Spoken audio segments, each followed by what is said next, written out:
We're up, Pat. Great, thanks very much. So welcome to the December 9th, 2015 meeting of the Sherborn Board of Selectmen. And we'll ask our Town Administrator, David Williams, to please read the agenda, and we can note if there's any changes to that. Okay, thank you, Mr. Chair. First, we'll add topics not reasonably anticipated by the Chair 48 hours in advance. And one of those items is to remove the executive session from the agenda. Then there's a public comment period, and then proclamation, celebration of Edna Roth's life, and then a grant acceptance from Metro West Health Foundation's Making Connections program.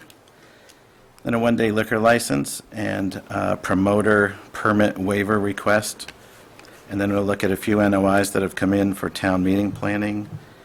Then at estimated time of 7 o'clock, consideration of Sanger Street closure with update from police chief and public feedback.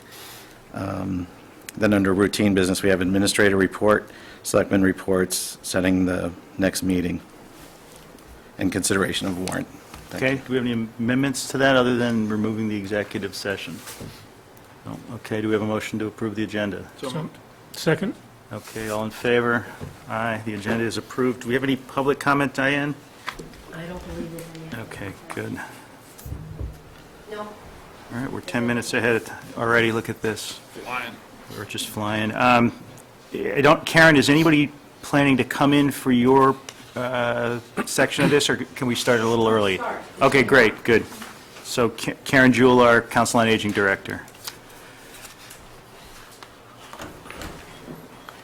So I believe you have the proclamation in front of you? We do. Right, the first item that you were going to address is a proclamation in honor of Edna Roth, and I've asked if Selectman Yan would read that. Great. Thank you. Terrific. This gives me great pleasure. Edna and Lou Roth were neighbors of mine and Mike's, and knew them both for many years. So the proclamation from the Board of Selectmen it reads as follows. Whereas Edna Roth, a longtime resident of Sherborn, has been an integral part of the town, serving the community for more than 30 years as an employee of the library, including 5 years as director of the library, a position from which she retired in July 1987, and having served as a member of the Council on Aging for more than 25 years. Whereas Edna Roth was the acting director of the Sherborn Library during its construction and relocation from the Dowse Memorial Library in 1970, and is remembered for her legendary organization and recruitment of volunteers to form a human book chain down North Main Street to Sanger Street, moving the collection hand to hand from the old library to the new. Whereas Edna Roth was a shining light in Sherborn as she served the senior community. She was an active member of the Council on Aging, serving as both a board member for more than 20 years and then as an associate board member for the last 7. She helped to not only provide outreach to isolated seniors, but worked unwaveringly to improve the lives of all Sherborn seniors. Whereas Edna Roth fostered a special esprit de corps in the community. She spurred a healthy competition among the selectmen, repeated this last Saturday, I might add, to see who could sell the most cookies at the Friends of the Council on Aging gourmet cookie sale, and engaged and educated our young people. The seniors can lead long and productive lives. Now, therefore, we, the selectmen of the town of Sherborn, on behalf of all of its citizens, extend our gratitude and appreciation to Edna Roth, in witness whereof we have caused the seal of this town to be affixed to this proclamation on the 9th day of December in the year 2015. Thanks. Chuck? Second. Is it a second? All in favor of the proclamation being issued? And Karen, Wonderful. Thank you very much. you'll get that to her family? What we are going to be doing is, a week from this coming Thursday, on December 17th, we're going to have a celebration of Edna's life over at the Pilgrim Church. as part of our drop-in. So I invite anyone in town, as well as the seniors, come for lunch at noon and stay for the celebration at 12:30.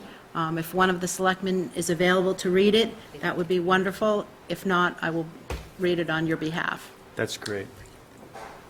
Thank you, Karen. And you had another item, I think, also. I did.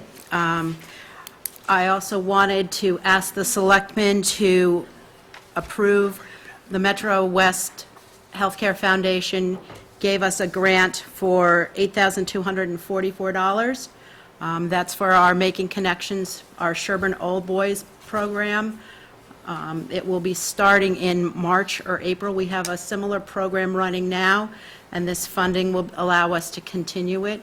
It gives the men in the community an opportunity for some companionship and some time, and it also provides the women caregivers in the community some free time. So it's been a very successful program, and we're thrilled that we have continuation funding for this year, and then hopefully for the next two. It's got a 2-year continuation grant on top of that. So if you accept the great. money, we will continue our good work. So we have a motion to accept? Yes, but I'd just like to make a comment. I wanted to commend our Council on Aging Director for your pursuit of grants like this and your tireless efforts on behalf of seniors. Really, Thank you. you do a fabulous job, and this kind of grant program is exactly the kind of thing the community needs and the kind of thing we really appreciate. Thank you for that. Thank you. Well, one of the reasons why we were successful is it also had a matching component to it, and through the donations of the Friends of the Sherborn Council on Aging, we were able to put the pieces together. So having a Friends group as active as we do, we're very, very grateful for their support. And as you know, the bazaar was a huge success. So I want to thank you all for supporting it in the town, as well as the selectmen for coming and selling all the cookies. There wasn't a cookie left by 1 o'clock when you left, so thank you very You much. sure they weren't eating any of those cookies? Well, They you really know. sold them? We didn't pat them down as they walked out, but We didn't have Edna Roth there to tally the score on who was the winner, but I would say that it was a close tie between Chuck Yan and Mark Brandon. They were selling the cookies like hotcakes. So congratulations to both of you as co-winners of the Cookie Derby. there we go, great. I And think you're being falsely modest, by the way. Yeah, I agree with that. Maybe we ought to just sell hotcakes. there you go, next year. Just one final thing, and I will relinquish the mic. The Council on Aging Holiday Party is tomorrow, Thursday, over at Pilgrim Church. It starts at noon. So I certainly invite all the seniors in town, as well as the selectmen and the town hall employees, come over, shake some hands, wish everybody happy holidays. It's always a food fest. So we look forward to seeing as many people that can come as possible. Thank you very much, and happy holidays. Karen, one quick question. I'm sorry, Mark, go ahead. Go ahead. The $8,244 grant, is that for this year, or is that for all 3 years? No, that is for 1 year. 1 year. And then we can re-up the next 2. Terrific, thank you. We Great. need a vote before. Yeah, we're supposed to accept that? We had a motion, I think, to accept. Can I second And you it? seconded. Okay, so all in favor of that? Aye, and it's now accepted. Thanks. And I wanted to read a letter we did get from Serena Hall, Right. who coordinated the volunteers. It says, "Dear Sherborn Selectmen, on behalf of the Friends of COA Board, I want to extend a heartfelt thank you to Selectmen Paul DeRensis, Mark Brandon, and Chuck Yan for their participation at our Friends of COA Holiday Bazaar held this past Saturday at the Community Center. It is always a spirited event when you all arrive and everyone enjoys the friendly banter and competition to sell. Thank you for taking time out of your busy schedules to help with our sale." And then she goes on to recognize that Sherborn is full of camaraderie and good spirit, and that there's a tally later this week of how much money they raised, but the networking, friendships, and common good that goes into this event and returns to the seniors here is just as important, if not more so. This is a gem of a town to live in. So thanks for representing the selectmen on that event.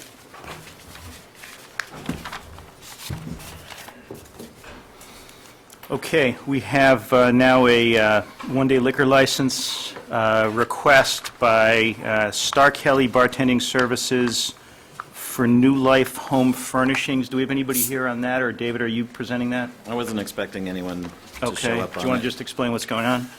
This is just, it's a routine one-day liquor license request, and it's for an event at the community center, and it is Star Kelly Special Occasion Services seeking a one-day pouring license for a fundraising event on December 19th, 2015 at the Sherborn Community Center. One thing is they are estimating that 200 to 250 people will attend, but what's important to know, that's not all at one time, that they come in and out throughout the evening. And they've also requested a waiver of the $50 fee for the liquor license because they're nonprofit. All the paperwork is attached, including the insurance certificate naming the town as additional insured. Okay. So do we have a motion to approve this, or do people want to discuss the application at all? Any discussion? Well, I had my usual concern about the detail officer, and I couldn't read the statement there for a reason, traffic and something. It says traffic and security, I believe. And there were also requirements, the building commissioner has noted the capacity limits of the community center, which is a good thing to know. Anything else? And just, who would be responsible for enforcing the occupancy limit? It's the fire department or the building inspector. I mean, they also have, the Community Center Foundation has their own person that attends the events and knows the occupancy as well.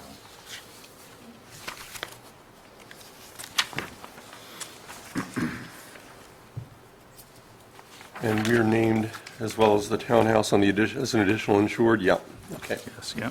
Some of these CGLs have not had that in the past. I would just add for the benefit of the public that this is a charitable organization. How they work is that they collect gently used household goods and furniture. They store them at their warehouse, and then at no charge provide them to individuals and families that are transitioning from homelessness due to fire, flood, domestic violence, veterans, etc. So this is a 501c3 charity. Okay. Anything further on that? I'd move to grant a one-day pouring license as presented to the board and to waive the $50 fee for the license in recognition of the community and charitable contributions of this nonprofit entity. Second? Okay, and that would be, I presume, subject to the approval conditions that Yes. are on the form? Okay. Yes. All right, so moved and seconded. Any further discussion on that? Okay, all in favor of that? Aye. Very good. Okay, next item, Paul, I'm going to turn to you on this one. It's a request for a waiver of the promoter's fee on behalf of the Wounded Warriors, unless there's somebody here that you want to introduce who's part of the organization. I don't see them here. Okay. So She's not here yet because it's a little early. the, I told her 6:30. We're running a tiny bit ahead of schedule. The problem is She is coming. She talked to me today. we've got a... so if she is coming, why don't we? All right, so then let's just talk about notice of intent and warrant. I think the other thing we're learning is we're really going to have to front-load these agendas, and if it's late, it's late, but I think we've got a bunch of stuff, in the future, because we've got a bunch of stuff now, and we've had this several meetings where things are spread so late into the agenda that people feel like we called it early. I think we'll just try to have less separation between the items. Okay. When do we set the next meeting?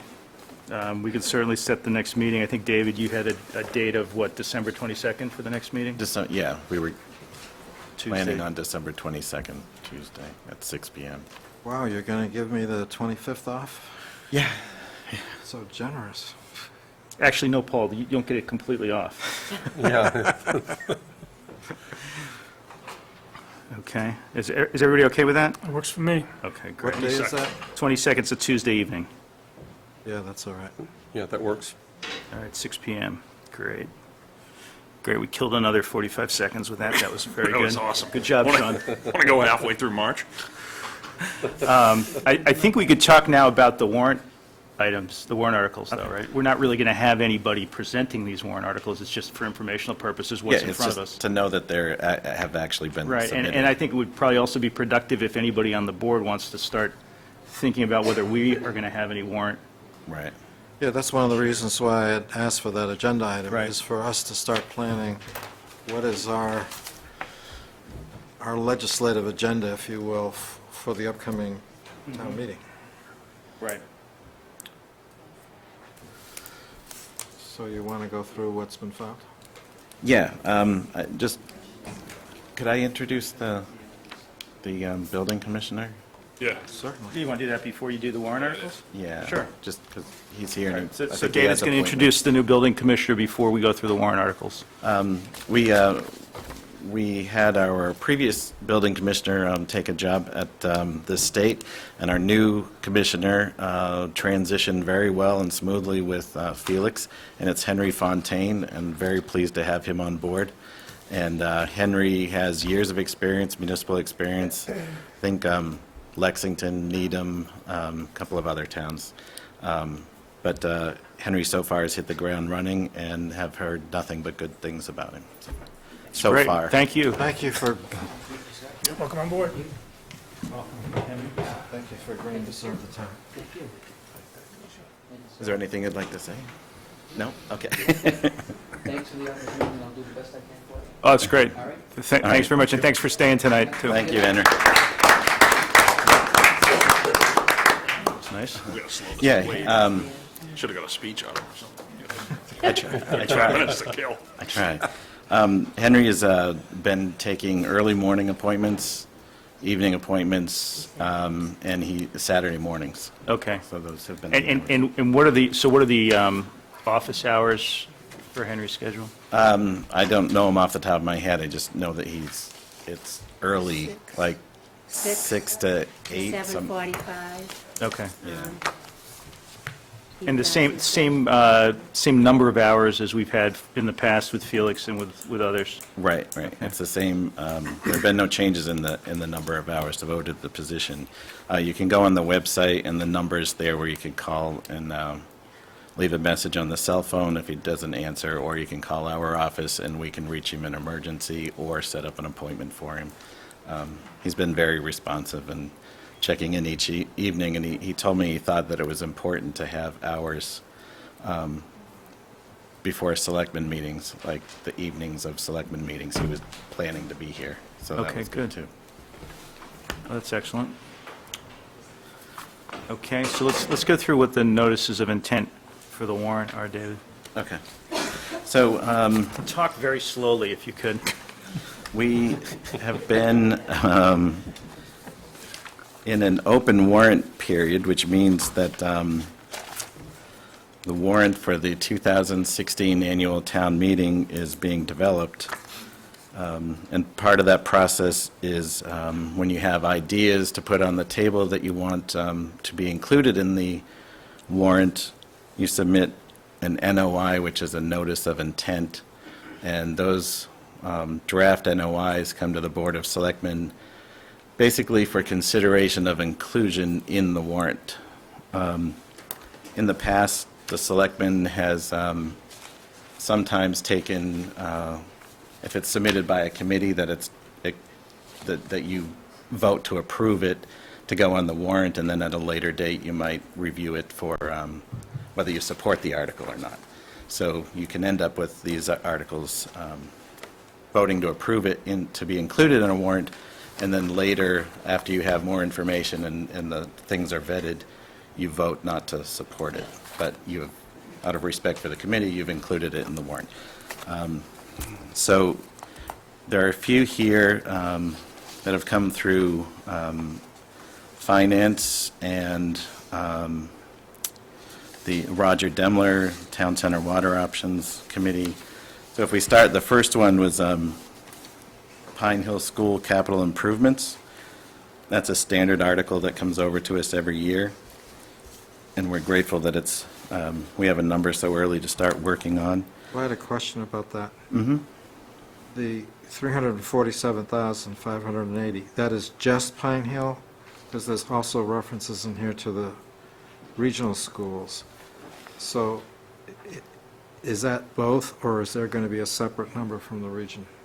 I thought that there was a separate number from the region, so I would have to clarify that with Frank Hess, who This looks came like, over this from. looks like looks like the- us only. The annual Pine Hill number Yeah. is usually in this Right. range. Yeah, Yeah. but I'll confirm. And I guess we should say for our audience that the process of town meeting is the legislative body for the town, and selectmen are the executive body. So it's kind of like Congress and the White House. And part of our job is to set the agenda for the town meeting. It's an open town meeting.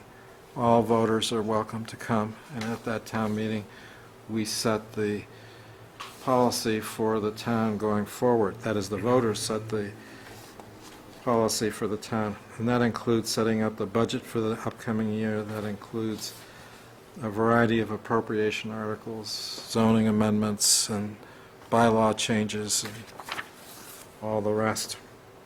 And we, as the selectmen, have to issue the warrant, so it's our job to put together those things that are being requested from whatever sources there are in the town, different departments. The thing we just talked about comes from the Pine Hill School Committee and through the regional schools who work with the Pine Hill schools. Okay. Why don't I read the justification that's written on each one of these?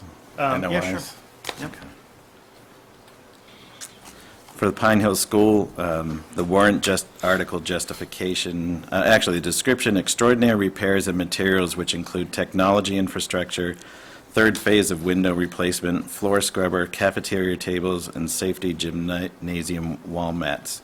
And the article justification is Pine Hill School is a well-cared-for building that has been built, added onto, and renovated over the past 61 years. As with anything of this age built by man, it must constantly be renewed and updated to keep it safe, as energy efficient as possible, and suitable for the purpose which it is being used. In addition to ongoing inspection and evaluation by school staff and the Director of Facilities for Sherborn, Dover, and the Dover-Sherborn Regional Schools, we had a 20-year capital needs plan prepared for the Sherborn Public Schools in November of 2012 by On-Site, Insight, and we've distributed that in the past. If anyone needs it, we can distribute it again. David, just to clarify, the proponent who submitted this notice of intent is the Sherborn School Committee, not the Regional School Committee, correct? Right, it was given to us by Frank Hess, Chairman of the Pine Hill School Building Committee. It just says down here, though, that this comes from the business manager for the Sherborn, Dover, and Dover-Sherborn Public Schools. Mm-hmm. But it's submitted by all of them for the Sherborn schools. Right. The next one is Town Center Water and Wastewater Options Concept Analysis. The proponents for the article are Town Center Options Committee, Planning Board, and Water Commissioners. And the contact person is Roger Demler, Water Commissioner. The article description, engineering assessment of technical issues and costs for a town center public water system and shared septic systems. And the justification, this will provide information critical to the development of the draft town center master plan with the objectives of safety of water in the densely developed town center, preservation and use flexibility in the business and residential properties, and enhanced tax base and town vitality.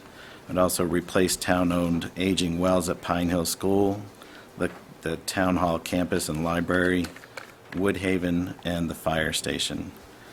The amount at this time is less than $50,000, so they will narrow down a number at some point.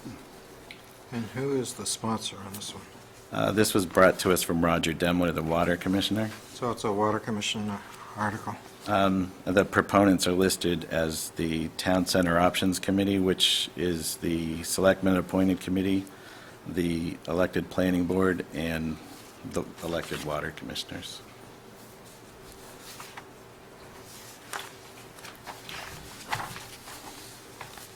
The next one is a request for appropriation for a feasibility study. They're requesting the Board of Selectmen to be a proponent of this article, which you'll have to hear at a later date and decide whether to sponsor it or not. They have gone to the Planning Board and discussed that. I don't know if the Planning Board is taking it up as sponsor.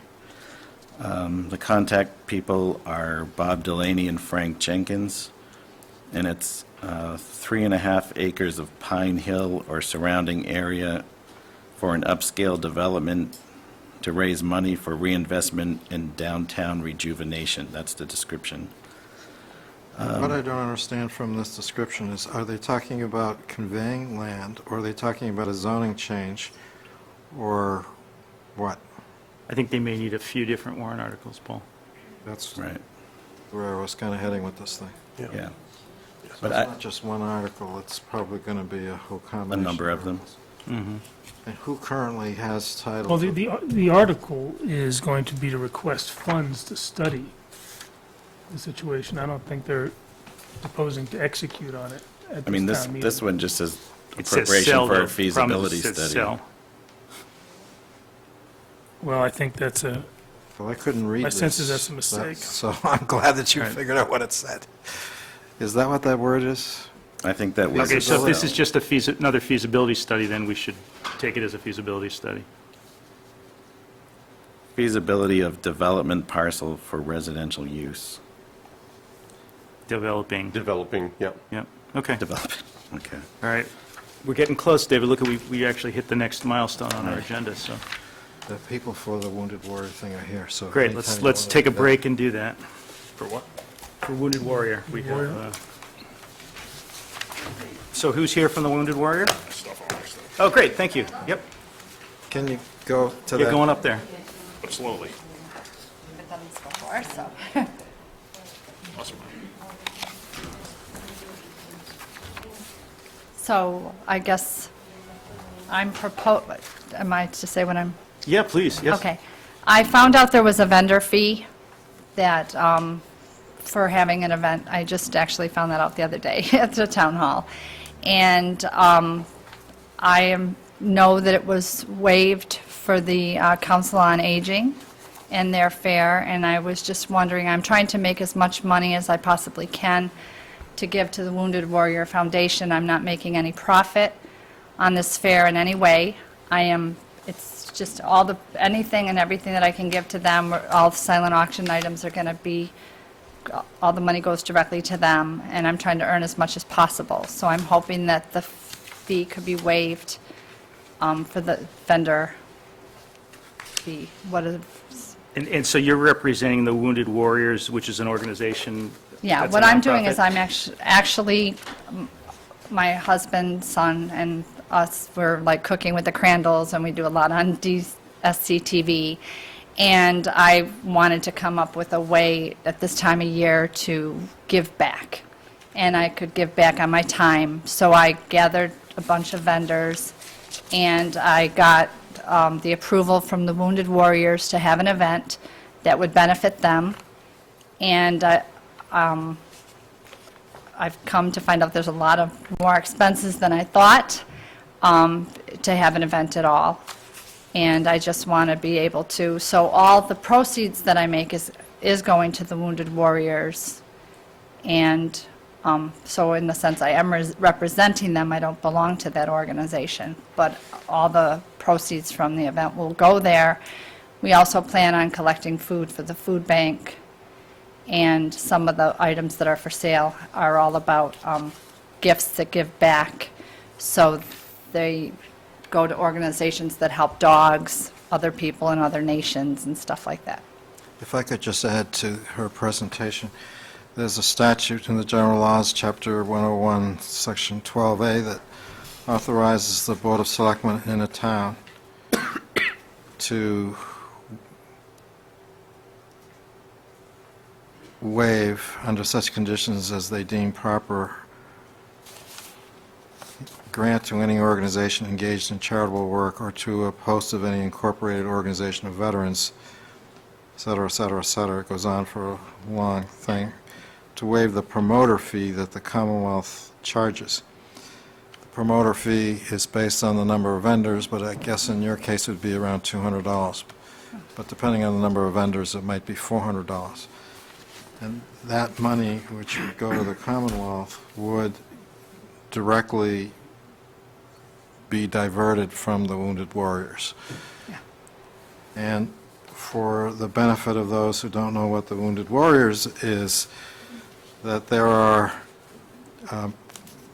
while we are safely here in Commonwealth of Massachusetts and in the town of Sherborn, there are soldiers out there who put their lives on the line for all of us, and many of them are coming back wounded in many ways. Some of the wounds are quite dramatic.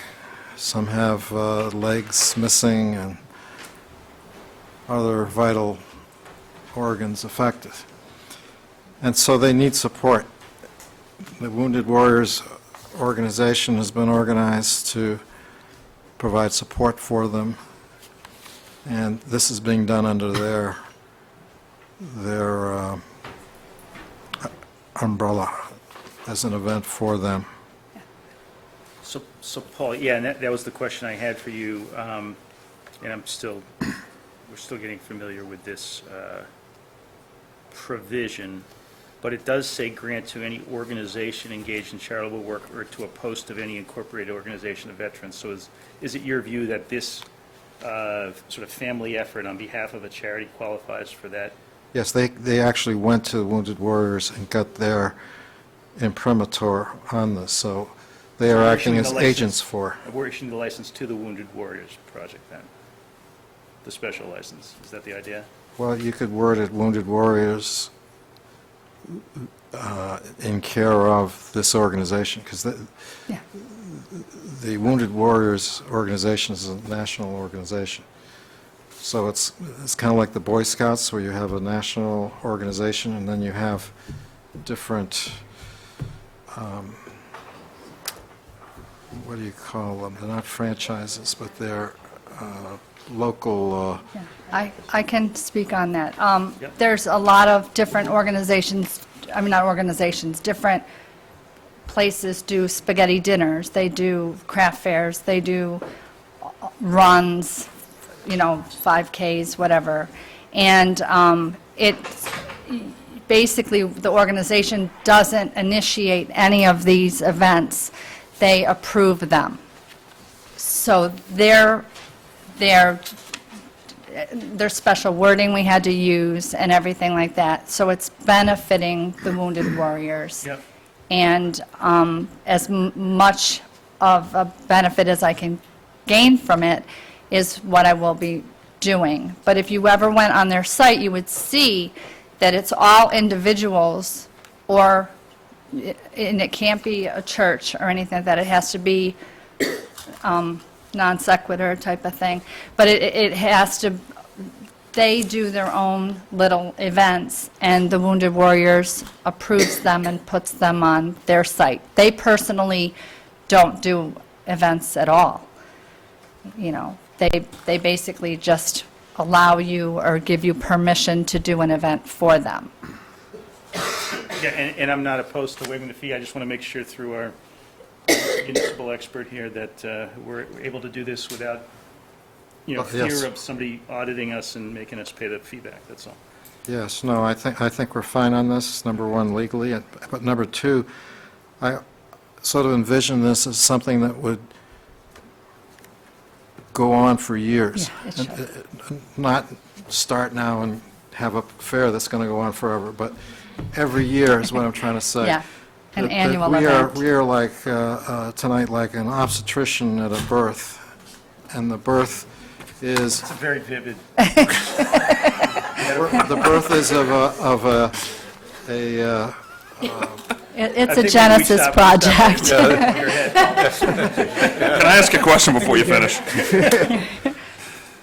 Since we're going to be doing this for years, and we're going to do this every other meeting, it's not in here, but how did we come up with the $200 fee? Does the state fix that? Yes, Can the we state- fix a $1 fee so we don't have to waive them?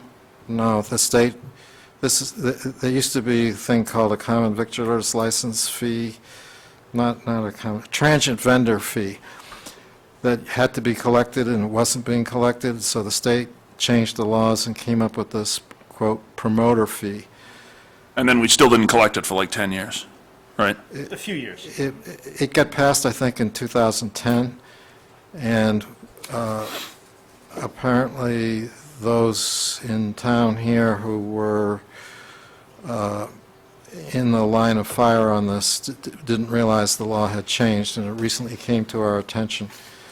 So that's why, for the Council on Aging event, the motion that we made was retroactive back to 2010 in order to cover them in the past and to prevent anybody from going back.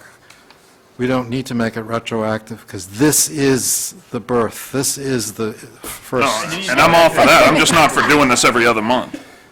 Because or other organizations. yeah, we're gonna do this at every meeting. Well, it has to be a charitable organization. We got a lot of them.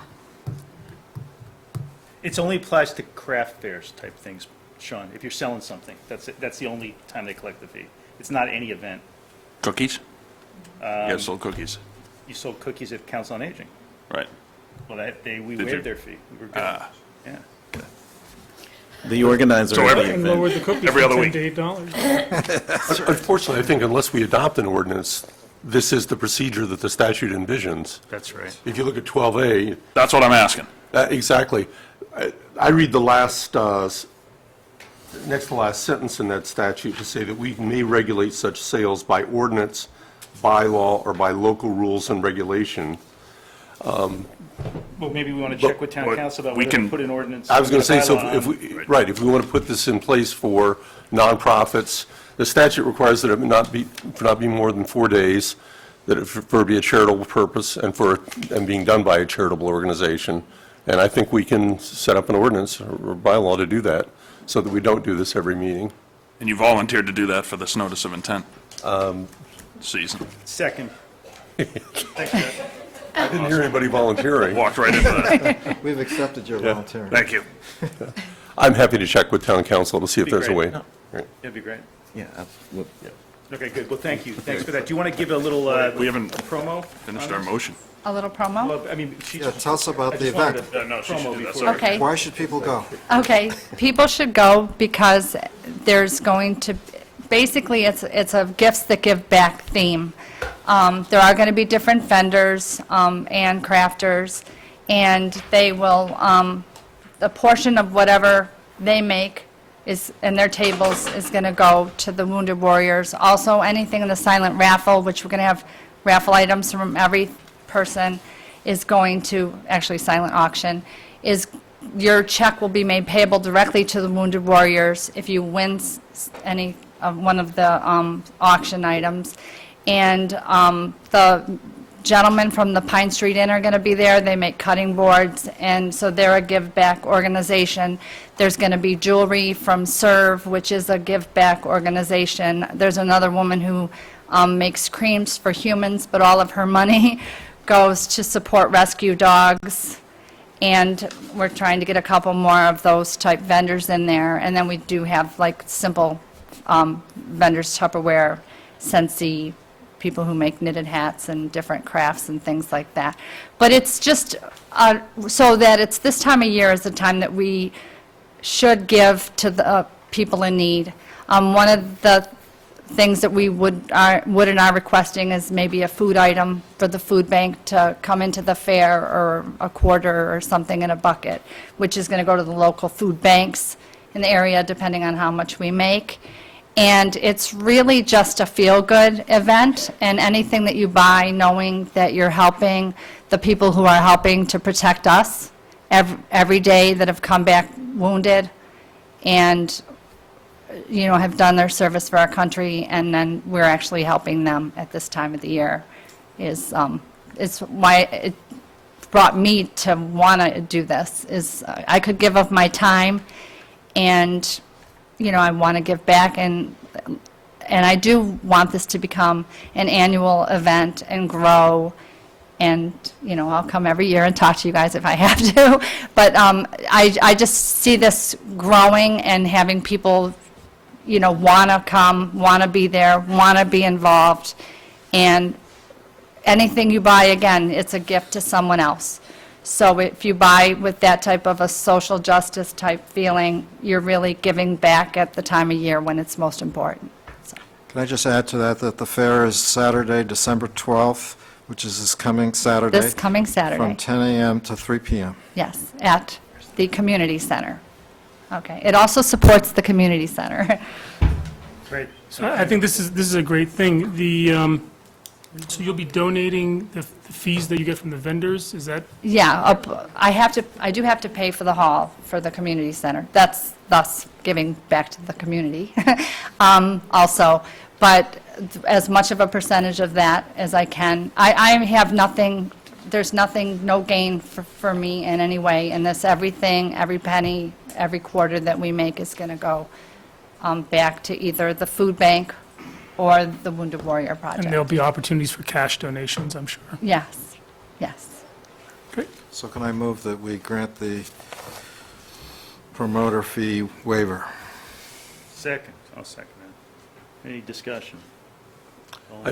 More discussion. Well, I think the other thing we're going to need to establish is it's for, the statute says it's not to exceed 4 days. It obviously doesn't, but this is a one-day event. It's a one-day event. Right.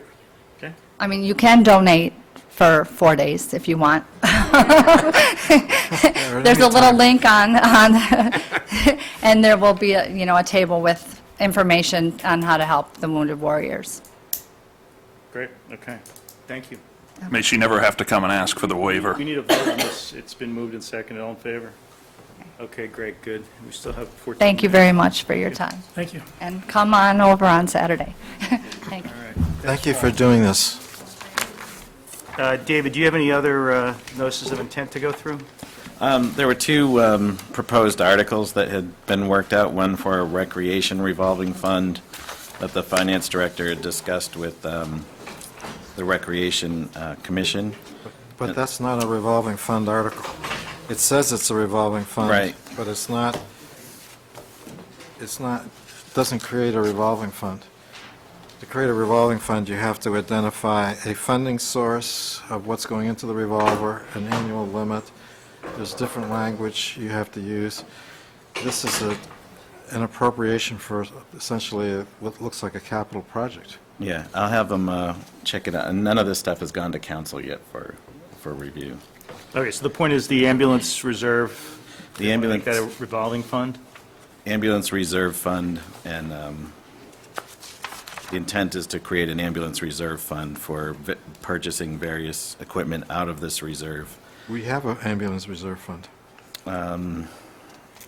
Paul, I can't answer that. This article is to appropriate from the ambulance reserve fund. The point of having a reserve fund is that annually you should appropriate from it. Oh, right, it's Otherwise- appropriation, right. And so probably what happened was that we maybe forgot to appropriate from it in past years, and the town accountant found money in reserve funds that weren't properly expended and therefore are cluttering up our financial statements. She probably wants it cleaned up. That's probably what's going on. Yeah, I think this is, I think there's a language change in here somewhere. Okay, so we'll, But when the time comes, that was discussed with the fire chief, I think advisory, and Irene, the finance director. And then the recreation revolving fund was just trying to clean up. We looked at creating an enterprise fund and trying to have it operate as an enterprise, and maybe that's something down the road that can be looked at. Do we have any sense of capital projects from different departments like CM&D? Yeah, we've been talking to Eric he's the chair of the Capital Budget Committee. They have a book that's a 10-year plan, and I'm still working with the facilities numbers and the CM&D vehicle numbers. Well, one of the things I want to highlight is that a few meetings ago, Selectman Sean had proposed a purchase of a front-end loader, and in our discussion, we said let's take a look at that at the annual town meeting. I don't know if we still need a front-end loader or not, but I just want to remind you that, Sean, you made a pretty compelling case that we had a need for a front-end loader, so can we get that at least on the list to be looked at? It's on the list. There are like 5 or 6 vehicles on the CM&D list. So I'm trying to figure out how to smooth those out over 3 years as opposed to trying to make a request for 1 year that has a very slim chance of being able to be funded. So that's what I've been working on, but the loader is in there. And what about police and fire? Fire, there's 1 ambulance. Police, I can't remember if there's usually 1 vehicle, 1 police vehicle, but Are police pursuing the take-home vehicle program again this year or not? I've not seen that included in the budget Okay, request. because I know there were some discussions with capital budget trying to see if that was feasible, not feasible, beneficial, not beneficial. Right. Do you know what the status of those is? I don't think there's a determination yet. I think it's still being looked at. Oh, okay. I think having the finance director spend time reviewing that is what we need to do. Okay, and we've got a few more weeks till the warrant closes, but we really need to get all the selectmen's departments and the boards to focus and get us whatever it is they're going to do for notice of intent, right? Yeah. I'd like to comment on that, because we'd requested that they'd be returned by December 3rd. Yeah. We're now a week past that, and we don't have them yet. I mean, I have a list I'm of... concerned that our process is breaking down, because we had better discipline around this in the past. I was concerned that our process couldn't even And function the way that excuse me, date was. Sorry, I finish? thought you were saying. Because we implemented this a few years ago when I was on advisory, because these things would drag out and drag out. And people Right. were trying to do their planning, and they couldn't do it because things kept getting added to it. So I think we need to Right. we need to have these post haste. Okay. And not just from our departments, we need it from all boards and committees. I think Right. it'll be a really short town meeting, right? We've got 4 articles. I haven't... What's going to happen is on the last day when we're supposed to sign the warrant, people will be running in the door saying, well, wait a second, here's this $500,000 over here, here's $1 million over there, and it's going to throw everything off. We got to have, as Selectman We Brandon need to said... take control of the process. Yeah. And just last year, we were on a very similar timeline that I think the NOIs were it was a lot longer list at this time last year. It was a lot longer. I brought this up at last selectmen's meeting, though. The people had 4 days to bring them in. I predicted we'd have none. We got 4. It wasn't open for even a week after the last Well, meeting. hopefully by the next meeting, we're going to have everything we need, but you do need to, I think, push our departments and the boards to Right. focus on this. Right. I mean, we've been talking about it, but there's been nothing brought to my attention that I've been consciously looking for, waiting for to show up. So maybe it's a light, So it's going to be light.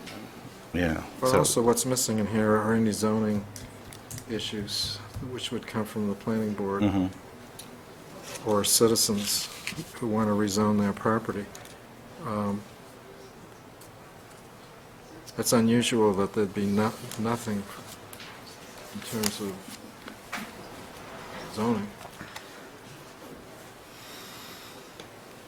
I don't have anything. I mean, they're all aware of that we're looking for them, and that we're trying to pull the warrant together. The people who gave me heads up that they were looking to turn something in. The other stuff, is unknown to me, and I can only keep asking. I mean, Nothing else coming from the planning board, to your knowledge? I don't know. Like Paul said, there usually is, but Yeah, normally it's, So Diane, can you just make I have a note to you know, send an email out tomorrow. do a roundup, see what, I mean, I've talked to Gino. See what we can get. He hasn't said, yeah, I think just we need to ask and make sure keep in they mind, know. we're doing this Need 'em. hearing or something, but. But I think we need to set the example. So Right. at a minimum, our departments need to have their stuff in on time. I'm not aware of any We don't have anything. outside of the Great. capital or budget requests. All right. I And mean, if any- there usually aren't NOIs for, Right. unless they're, If anybody at this table has something they want to bring up, we should try to put it on the next agenda, so, turn it into whatever kind of language we need to, and either talk with David and get him to draft something up for discussion, or, Well, I like the idea of having a bylaw that would permanently waive this promoter fee for charitable organizations here in town. well, Chuck already told us he was going to draft Yeah, that he's going to one. do that. So that's the only addition that I can think of. All right, well, others may go home and or be in the shower or be eating dinner and come have a brainstorm and want to put something on, so. All right, so it's 5 of. Ordinarily, we would just plow through to the next item. I think because we know there's interest in Sanger Street, if people think there may be others who want to show up at, and we're planning on coming at 7, we can take a 5-minute break now. Think it's a good idea? Okay. Probably should. Does anybody want to move for a break, or should I just say we're going to take a break? Do we have any Don't start minutes or early. anything? What's that? Don't start early. Yeah, don't start it early. Yeah, so why don't we take a few minutes and then reconvene? And remember, the cameras are on. The mics are on. Hot mic.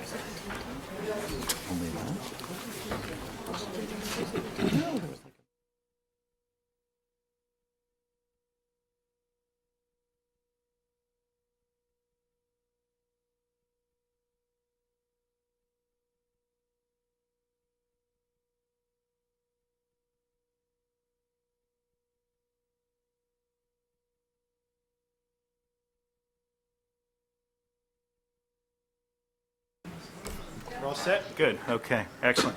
So how we're going to do this is, we're going to have some introduction up here, and then I had a sign-up sheet, so if anybody hasn't gotten the sign-up sheet and they want to talk, they should put their name on this, and we're going to go through on the sign-up sheet and just ask people to be efficient in their comments and say what you want to say, but be efficient. And we'll just go through that, and then if there's more discussion afterwards, we can have more discussion, but I wanted an orderly way to get through a lot of comments. Agenda says there would be a report by the police chief, so have the I introduction think, up I think here. he'll be on maybe even after this or after Sean, I don't know. So we'll definitely have a report by the police chief. I thought it was Sean, then the police chief, and then the public comment. Well, it's listed like that, I don't think we have to take it in that order, so Hear what the police chief has to say and also Sean you will absolutely hear what everybody has to say. first. Well, First. we'll take it as we take it. Sean, you're going to start. Okay. So, first I want to say a few words prior to introducing this. I want to say that I'm honored and humbled to be at this table with this group of guys. I was talking to a couple people the past few nights, and I think collectively sitting at this table, there's at least 100 years of community service between all of us. So that is to be commended and respected. I, as the junior member, pulled that average down a little, but a couple pulled it up for me. There's been a lot of discussion about what we did, why we did it, and the public is here to talk about that, and I'm glad. It's good. This is half of what we get for a quorum at town meeting, so that says, well, it's probably a quarter. The point I want to make is, there's been a lot of comments about the merit of why we did it, about whether we were thoughtful in doing it, and whether we considered the safety, the public safety, convenience, and many other things. And I just want to say that I'm surrounded by a group of people that do that all the time. We're here every other week. We consider these things, this is what we do. We come here and we talk about how to provide for the town, how to make the town a better place. I have a couple of props. There's a few people in the room that know what these are. I sleep with these next to my head every day. So you can't come here and ask me if I thought about the public safety, because I do. I eat, sleep, and breathe it. That's what I do. These guys listen to my opinion, they have their own opinions. Everyone here, I want to hear everyone's opinion. But you don't get to question my motives, and I don't really think you get to question anyone else's motives. We can all leave here agreeing to disagree of what the results were, but the intention was to make a better place or to avoid what might have been something we regretted later. And that leads me to why we did what we did. I presented on the 2nd of September a proposal to do a test, which we have just now started. The main reason for bringing it was the impending library construction.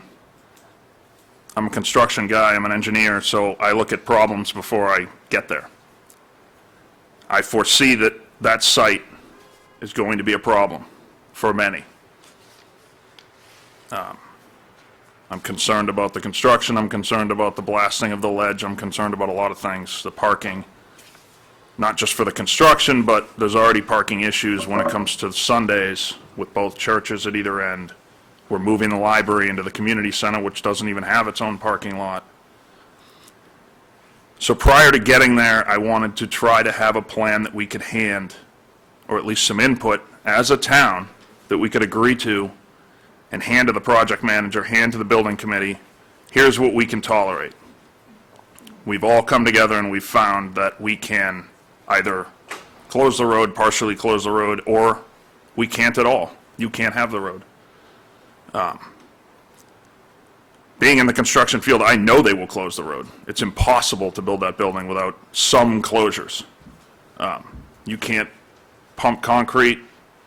You can't have concrete trucks show up without at least lane closures. So there's some leeway between daily lane closures, daily road closures, which are costly and chaotic, or, you know, a 1 month, a 2 month, a 6 month, whatever it is, closure of the whole road altogether. I wasn't picking what it would be. The point of the test and the presentation I made to these guys was, let's try it. We can stop it at any given moment if there's a public safety hazard, or if there's unintended consequences that are so grave that we can't stand it. That leads us to here.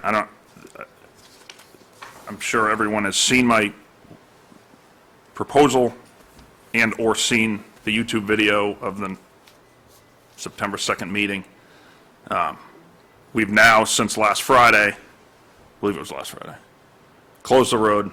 We notified it for a couple of weeks on the signboards and a mailing that was small at best. But the public was notified that it was going to close. And we've seen some results. So we can either open it up to the chief or we can open it up to the public comment. It seems mixed on what we want to do. Huh? Why don't you tell us what you think goes best at your item? I think the public should probably comment. Okay. All right, so the And then we can follow up with the chief and first any of on us. the list is Karen and Aaron Ahola.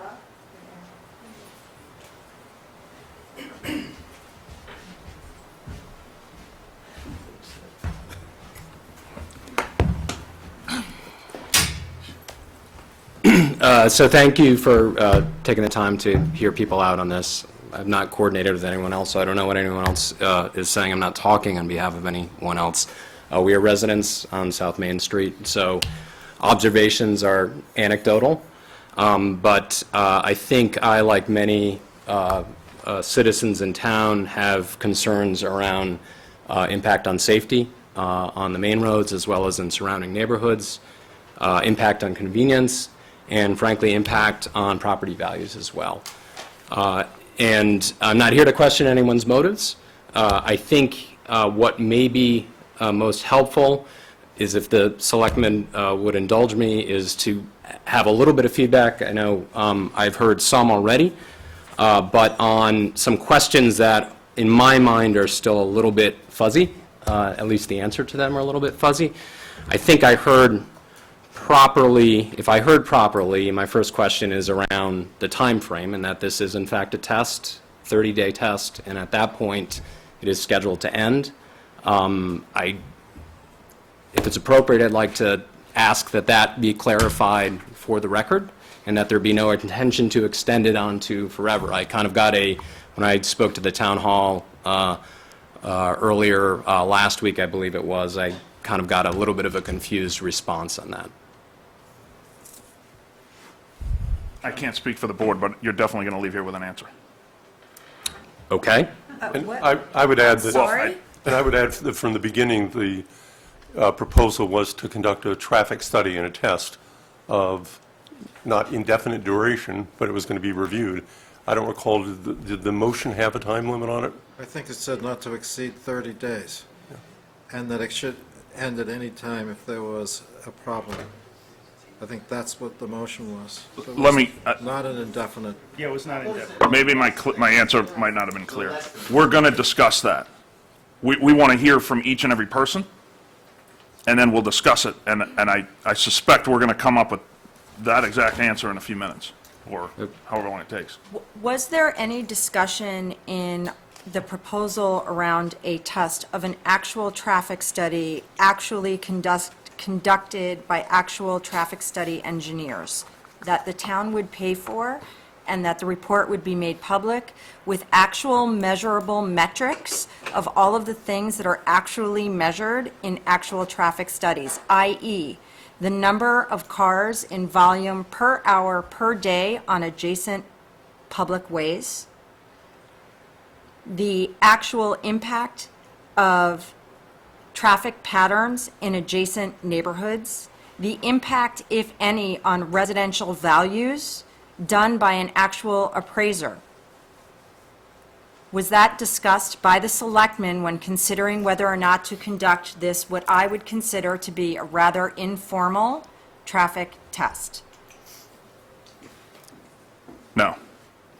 It was a rather informal traffic test. So from my perspective as a citizen, it's unfortunate that the report from the police department on what we've seen so far is put at the end, so I have no ability to react to it. But I'm not questioning anyone's motives. I am questioning the execution of this.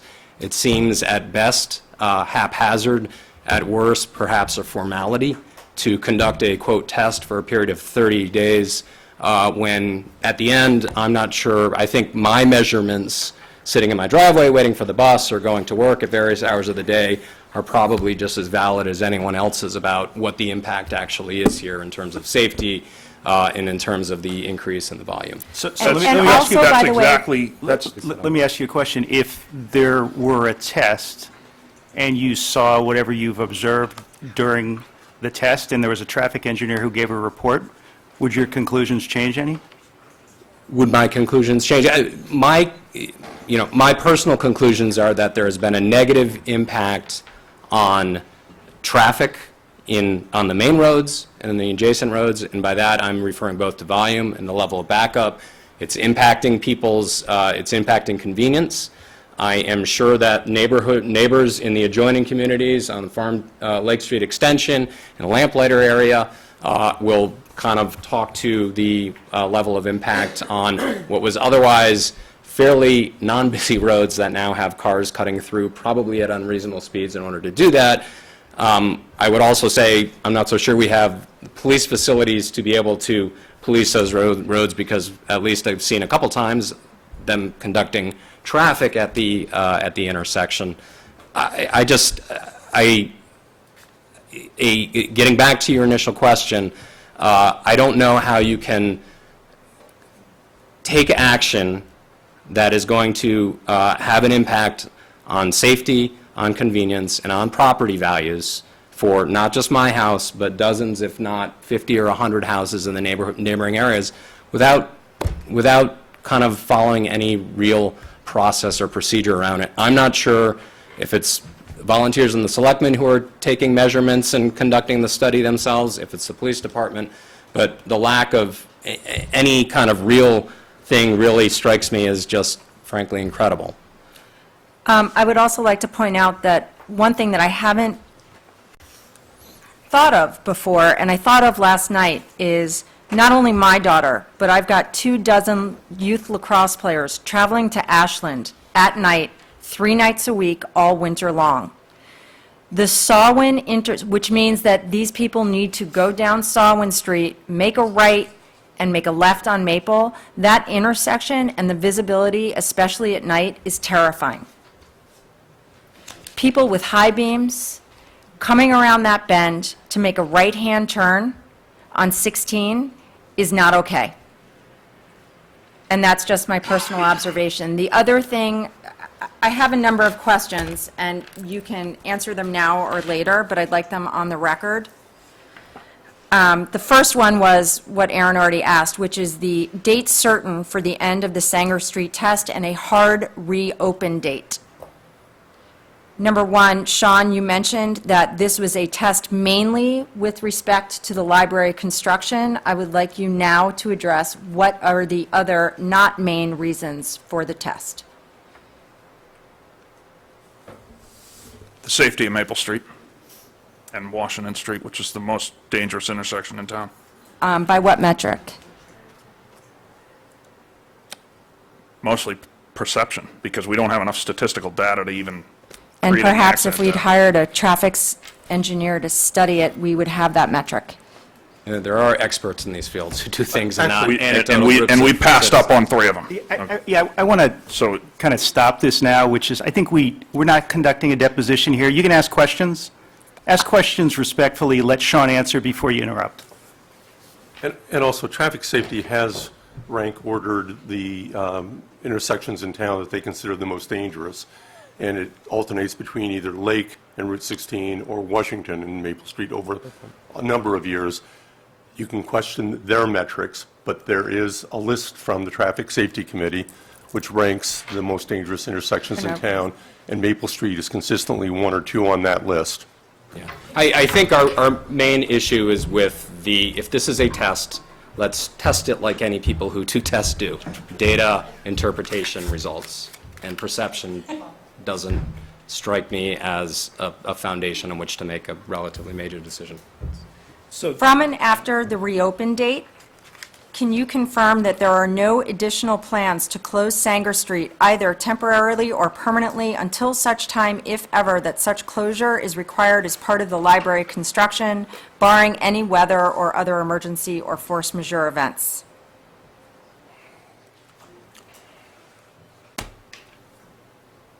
I suspect tonight, we're probably going to make a motion as to what guidance we can give to the library building committee, such that we've gotten public feedback and the board's feedback on what we intend to offer them for closure. That would be the only closure we're discussing.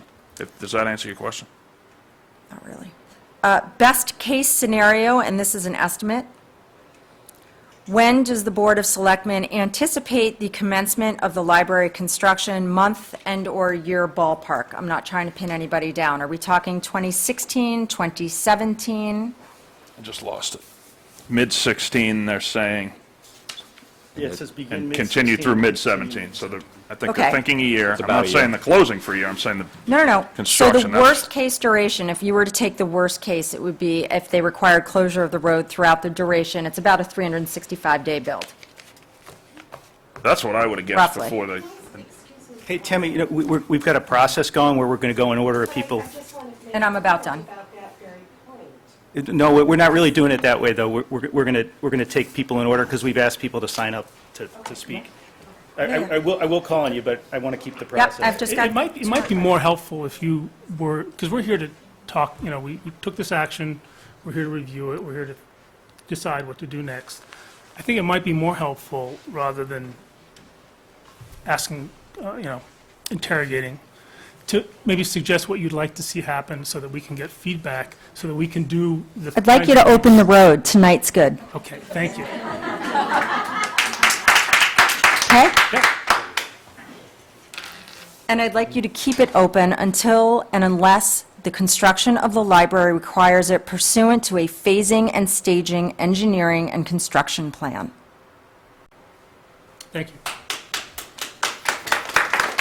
Hold on. So are you in favor of allowing that for the construction? Because that's the main takeaway from I have no issue whatsoever with closing the library if and to the extent the contractor deems it necessary pursuant to a phasing and engineering plan that is adequately and completely reviewed by all the interested stakeholders in this town. There is no need to double the pain. No surgeon goes in for a practice appendectomy.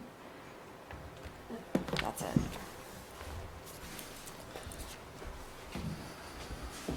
Okay, next on this agenda, Lynn Mountford. Follow Kara. Hi, how are you? I'm Lynn Mountford, I live on Ivy Lane. Thank you all. I know you are all volunteers, as you've acknowledged, and this is a thankless job, so we appreciate it, and we appreciate this opportunity tonight. To your point, Mark, there are several things that concern me, and so I guess in the interest of suggestions, and thank you, David and Diane, for sending along the information that you sent, I did have several concerns. First and foremost, I'm totally with Kara. If this is all about closing it in the interest of building the library, now I'm all just confused, in the interest of building the library, we can just leave right now. It's the wrapping around of potential long-term closure that I'm extraordinarily concerned about. And so in reviewing everything that was sent out, when you pull out and you dissect and you look at the background and the short-term objectives of the road closure, I got very, very concerned. So if this is about temporary to the end of an amazing library, I'm totally fine with that. But it's the communication that took place, which was just admitted that it was weak at best. I think if you're going to do something like this, you need to have extensive, appropriate communication. I live around the corner and I didn't know about this, and shame on me for not attending selectmen meetings before so that I could have heard this. But like everybody, we're working, we're busy, and we just don't have time to sift through it. That is why we elected all of you to serve the greater good. So the communication, I think, could be amped up quite a bit. The data collection, I happen to be a data gal, and I agree with Kara. I actually do transportation safety research, and so the data collection method here is statistically insignificant. So if you're going to do a test that will collect data, to Kara's point already, before we collect the test, let's collect the data at the various points around town that might be impacted. Then you change your variable. You shut the road, should you decide to do that in order to do the analysis. And then you do, for the exact same time, at the exact same points, data collection. You then have data that would be meaningful and tell you a story about what might happen when you close that road, should you choose to do the test. So I'm very concerned about the data, because, so do I understand it correctly that the signs that are out here actually count cars as well? Yeah, there's data on Sawin and Sanger before the closing, and there's data, it's a Okay. truncated test, but there's data for Sawin after the closing. Okay. Both directions, all day. Okay, all right, so the concern is, you know, it's like a rats in a maze. Where'd they go? We're counting them here, and we're basically doing a virtual twirl, and we're counting the cars that go around us. But we're not seeing the impact on the rest of the town, which is really concerning. I happen to live here on Ivy Lane, and so I see the cars pulling U-turns when they get backed up by Kara's house or down to Goulding. I see cars pulling an illegal turn at the intersection of 16 and 27. And, you know, yeah, some of that will shake down, to your point, Sean. There's confusion the first time people go through, but some of this is just, I mean, people are pulling illegal U-turns down there all the time. So now we've got greater volume doing it because they don't know what the heck they're doing. And the other thing that I'm very concerned about, and then I'll shut up because I know there's a lot of people, is their conversation about this long-term closure, and yet we are kind of couching it in, oh, we're doing a library test, and I'm very concerned about whether or not that's true. And I think that it's really important, if you have ideas, to stand up and own those ideas. And if we want a long-term closure, if somebody wants a long-term closure, own it. Come up with an idea, come up with a plan, and pitch it. And if it's got legs, it'll go. And if it doesn't have legs, it will not go. And it's really important to feel like we can trust that the people that are working on our behalf have, that this is a Sherborn, Massachusetts show. And it's not a show or an idea owned by any one person. And it's important that we trust that that's going to happen. So, thank you for your time. I appreciate it. And we can, I think, comment to that, which is that there's never been a proposal here for permanent closure. There's never even been a discussion. I heard more about it from emails than anything else. Because I got a lot of emails about it, that I did potential too. long-term. Okay. Me too. Okay. It was great. I know Sean had an idea that that could happen at some point. That was not what this proposal was. Okay. And so if the emails were circulated by people who wanted to use that as a way to attack the idea of the closure to begin with, very effective, obviously, but also not based on anything that happened up here at this table. Okay. It was in an email that I got from the town. And I heard about this months ago, we were forcing those. Yeah, so, Temporarily, I heard about this. Nothing that was decided at this table talked about a permanent closure. Well, hold on. The focus was on the library construction and also the safety of Maple and Washington. There have been Okay. a number of proposals about that the Traffic Safety Committee has considered. There was a Northeastern student study recommending a roundabout at that intersection, but yeah. that This study, intersection... but that was done quite some Years time ago, ago. yeah. Right. Yeah. That's right. Okay, so that data's stale.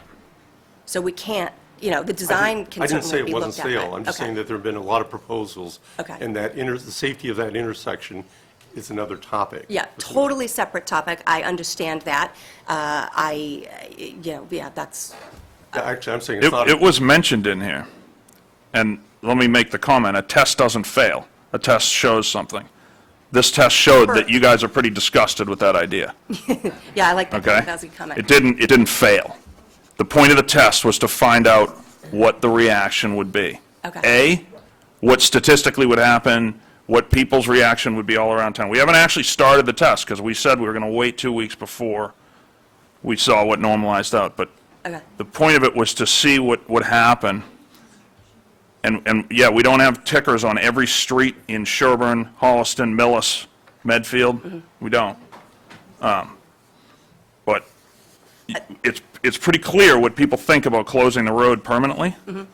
So we don't need to keep discussing it. Okay. But the point of the test was, it would show, whether it be for a week or the entire construction, that shows what it's like if it was closed.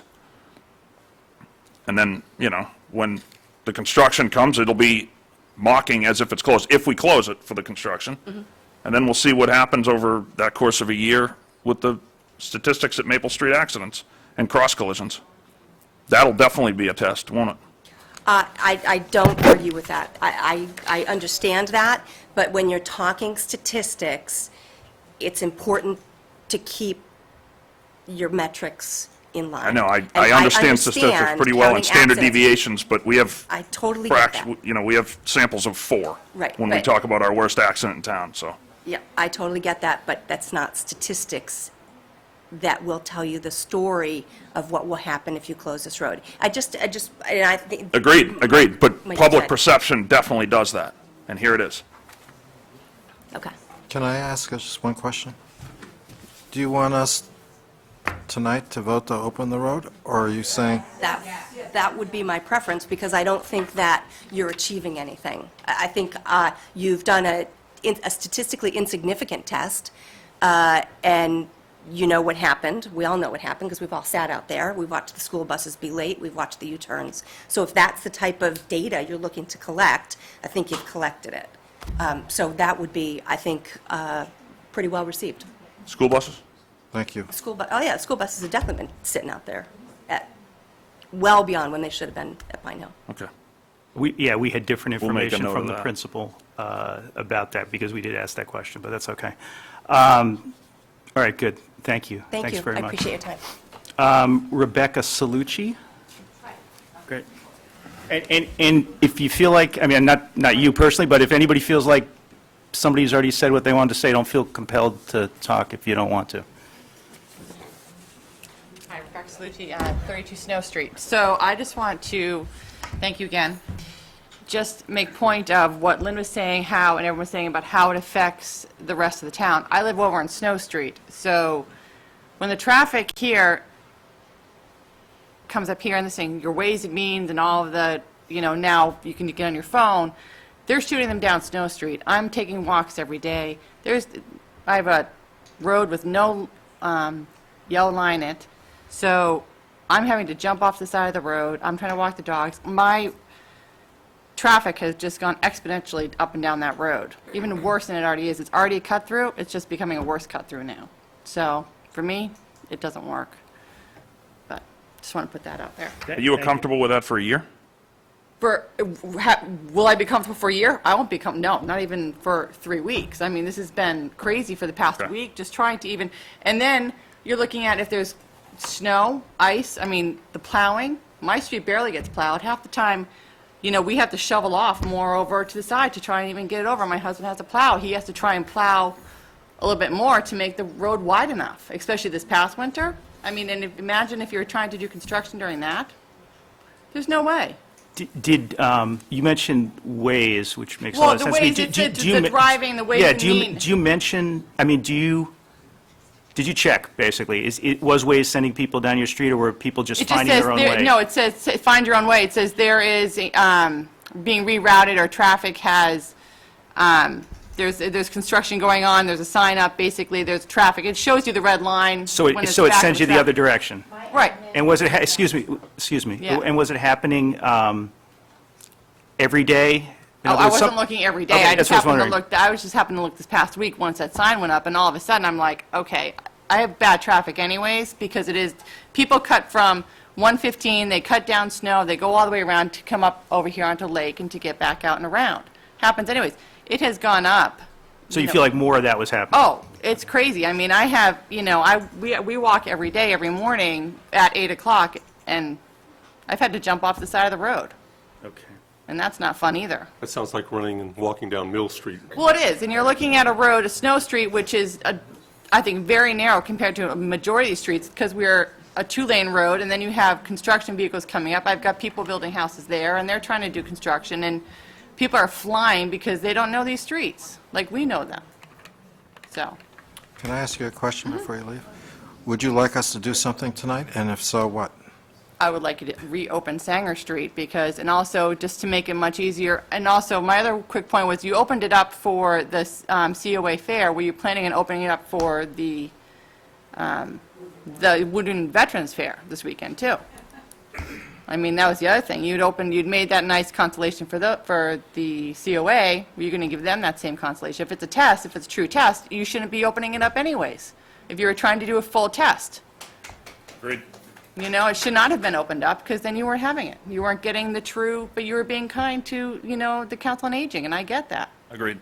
There's also not a lot of traffic on Saturdays or Sundays on that road. There is now, because it's also holiday season. So it's not actually a bad time for you to do a test, because, if you're doing a test in August when half the town is gone, you're not getting a true count. You're getting a true count. You're getting buses, you're getting construction, because it's a fine time to do a test, but you need to do it like Lynn says, with the professionals who do this every day.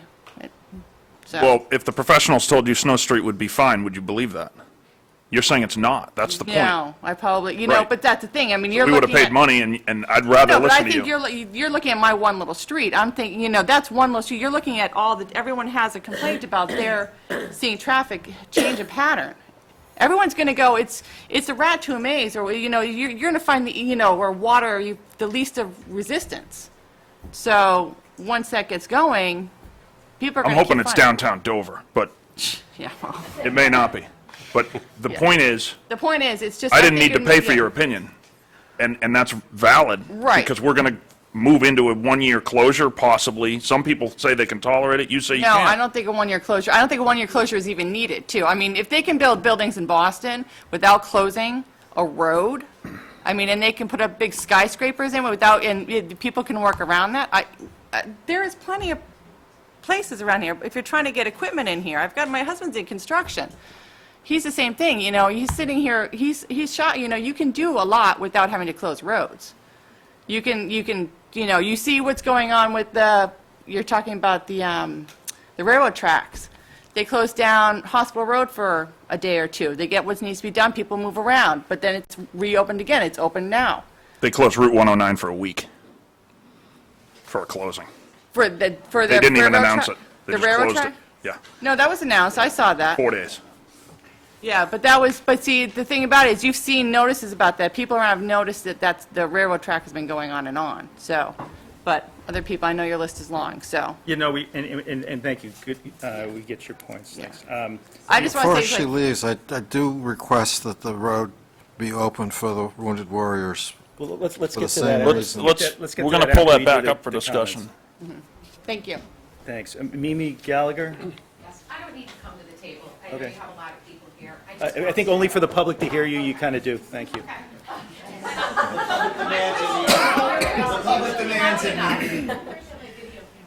Good evening. My name's Mimi Gallagher. I live at 9 McGregor Drive off of Maple Street. Everything everybody has said so far, I agree with. It is a complete and utter inconvenience to have that road closed. It is forcing many people in my neighborhood to cut through the likes of your streets, Old Orchard, Page Farm. People are going, gunning it, trying to get where they need to be to circumvent the disaster that is up here. It's not pretty on a good day, but it is 10 times worse now. And as far as housing prices, I will tell you that if there were a long-term plan to close it for good, I think it would really hurt someone like me because I rely on that crossover to get me to church, to get me to Medfield, to get me to the regional schools. And so you've asked this evening, what would you like to see? I'd like the road opened the minute I walk out the door. Did you notice, were there backups on Maple when you were coming through, or did you not go that way? There are always backups, but they're 10 times worse. Okay, that's what I was wondering. They're 10 times worse.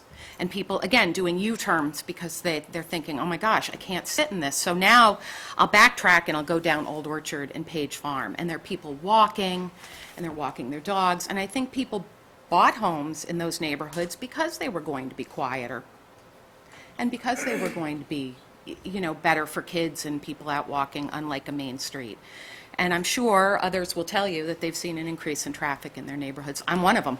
I would What say I hours drive were safely. what hours were you seeing the backups on Maple and the cut-throughs? It's always, on the McGregor? commuting hours between 6:30 and 8:30, the times people are trying to get to work. I work in Needham, so I travel at that hour. The times the kids are trying to get to school, either by bus or by car.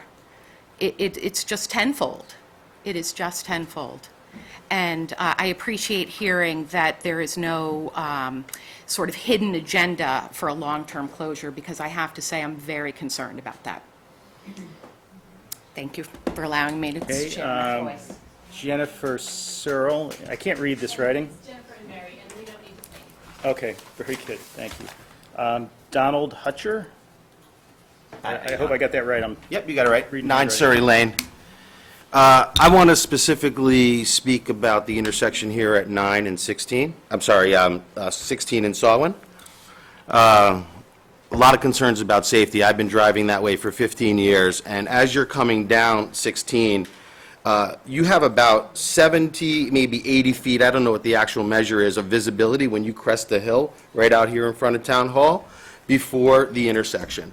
And if there are people waiting to make their left-hand turn because there'll be certainly increased volume because they can't come straight across, you could have, let's just say, 3 or 4 cars backed up waiting to make the left-hand turn, cutting that space effectively almost in half.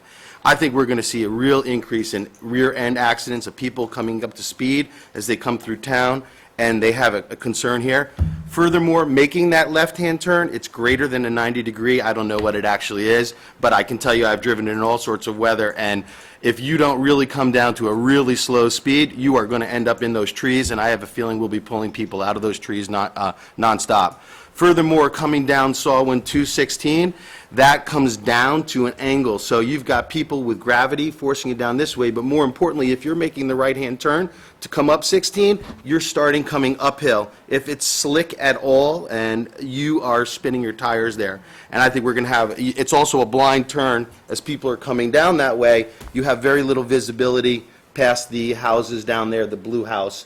there's a turn there. So I think we're really setting ourselves up. If we push a significant amount of traffic in nice conditions down there, I think we're going to see a real increase. But any sort of bad weather, inclement weather, I think we're going to see a real increase. And I think that whole corner would have to be re-engineered if we were to close that for any sort of length of time. So my desire would be to have the road reopened, and I think that we should consider any sort of project to have very minimal closings, only associated with very specific needs for the project around the library. Thank you very much. Laura Mastrovano? Actually, I have no new comments. Everything that I wanted to say was just said perfectly. I support opening up Sanders Street tonight. Thank you. Susan Tyler? I'll speak. Very good. I had no doubt.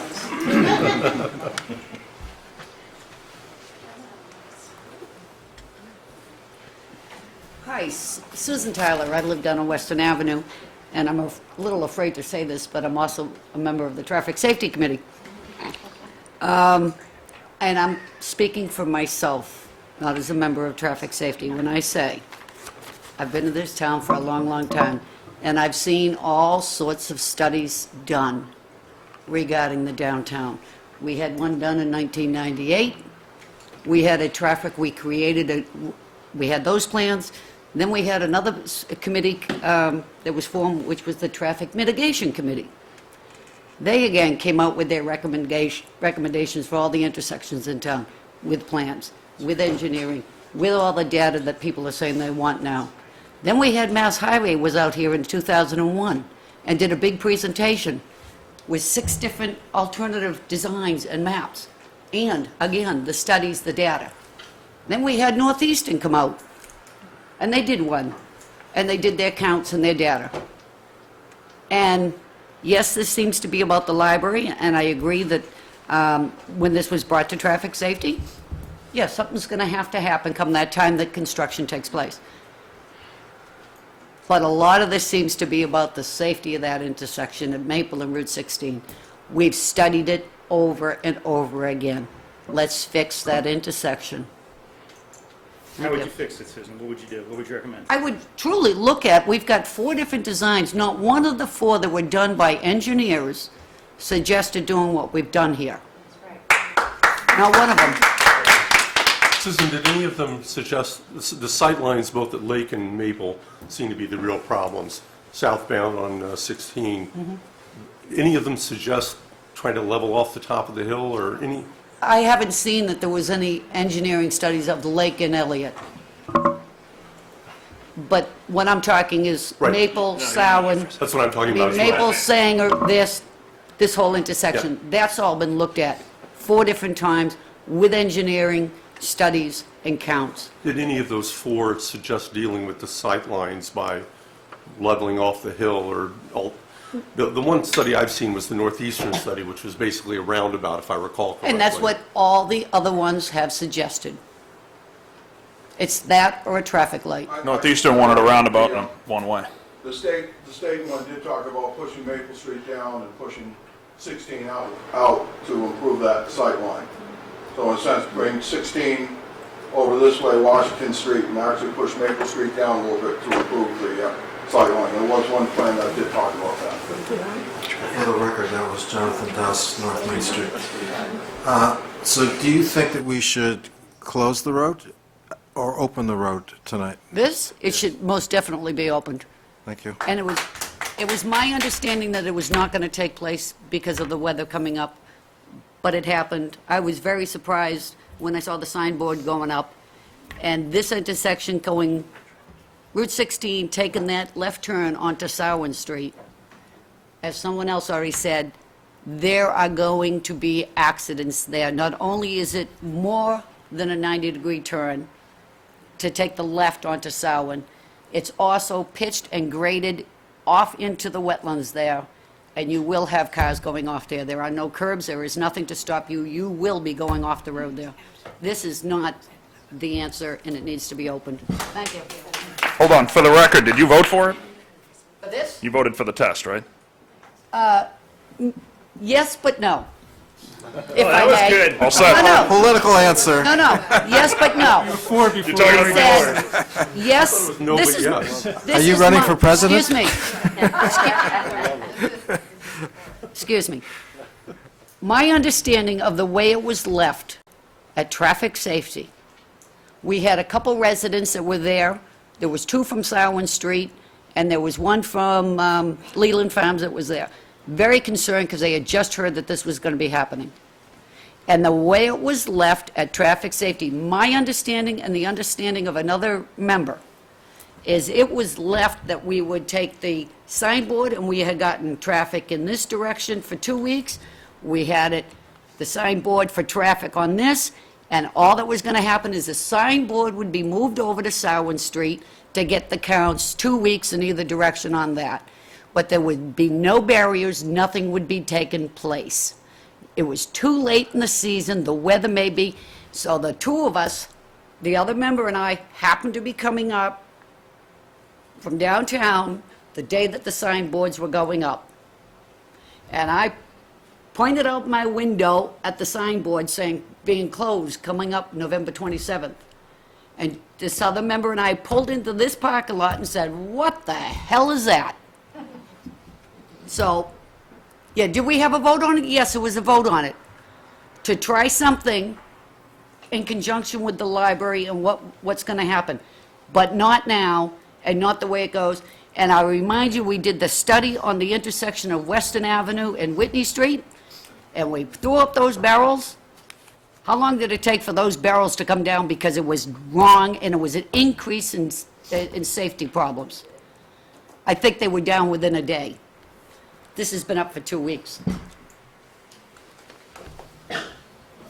We haven't had any inclement weather since we started the test. It's not snowing. It hasn't snowed. So, who's next? Okay, I'm sorry, I'm really not reading this. UU area church president, I'm not getting the name out of the writing, I'm sorry. That'd be Gage. Oh, great. Oh, Keith, okay, sorry. Gage, hello. Thank you. Thanks for letting me be here. My name is Gage Heath, and I was born in and grew up and lived in Sherborn much of my life up until about 6 months ago, owned a house on Hunting Lane. I'm here as president of the board of the UU Church across the street from the library.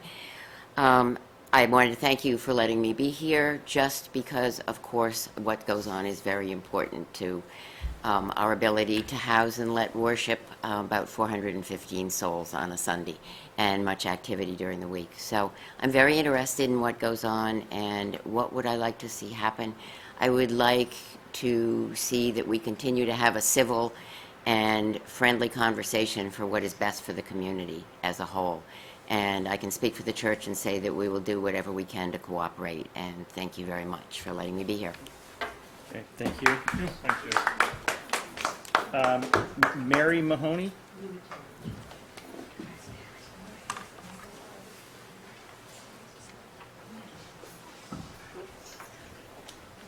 Hi, I'm Mary Mahoney from Curve Street. I have a couple other thoughts I just wanted to share. Thanks all for letting us have this opportunity to speak with you about the closure.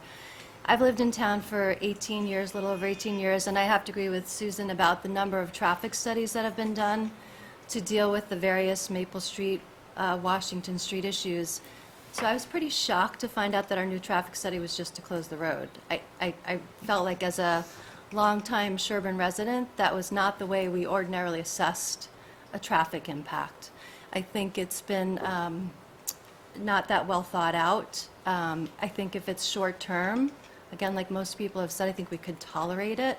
It was not expected to be a long-term closure, I think, for most of us, even when we saw the signs. And I'd also agree it was poorly communicated. But given the history of how we've dealt with traffic safety in this town, I was very surprised that that's the way we decided to make this decision. So I just want to share that thought, because I've heard about so many traffic studies in the past. Well, let me ask my question. What do you want us to do? I would like you to reopen Sanger Street, and I would suggest you follow Lynn's recommendation that we have an actual traffic safety study. Thank you. Thanks. Tim, you had a comment and I cut you off. Do you want to go up to the mic? Sure. My That's name the is end of Temma the list. Liberty. I've lived in Sherborn, I'm on Maple Street, I'm on Old Orchard at the corner of Maple Street, and I lived on Maple Street before, been here for 25 years. My husband has been here for 35 years. First of all, let me say that, and Sean knows because I was one of the few people who got to the meeting last week. I think a lot of the hostility tonight that's being directed at the board, unfortunately, is because the vast majority of the community felt as if they were left in the dark about this project. You know, there were a few letters apparently that went out to the immediate abutters, but, you know, I'm seeing the impact of this all the way up at Old Orchard Road, all the way up Maple Street, and I knew nothing about this until I saw this sign outside. So I think that's where some of the hostility is coming from, and I apologize. That's too bad. Hopefully, the communication will be better in the future. I also think that we're perhaps trying to put Band-Aids on really what is a long-term issue for this place. Since I moved here, we've seen Maple Street unpaved and made rough with the idea that it would be so rough and slow people down so they wouldn't want to cut through to Western Avenue. That didn't work. All it did was make things noisier.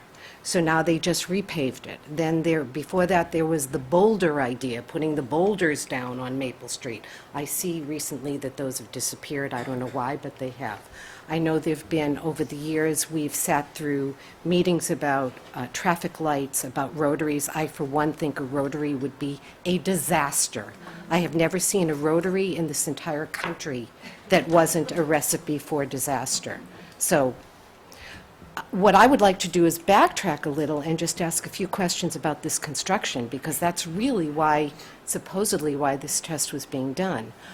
I, for one, don't, what someone said before was, I don't know why it would or should take an entire year to build a new library, even to build a new library from scratch. I see buildings in Boston going up practically overnight. So to assume that we have to estimate an entire year for a project like that, I think it depends on what contractor you get. My understanding is that it hasn't even been put out to bid. And if it hasn't been put out to bid, then why am I hearing over and over again that this project is going to be started this spring? I mean, it's December. I can't think of somebody who's going to take this project on and say, yes, in April I'm going to start it. I don't see this project, frankly, really starting much before maybe next September if we're lucky, probably closer to 2017.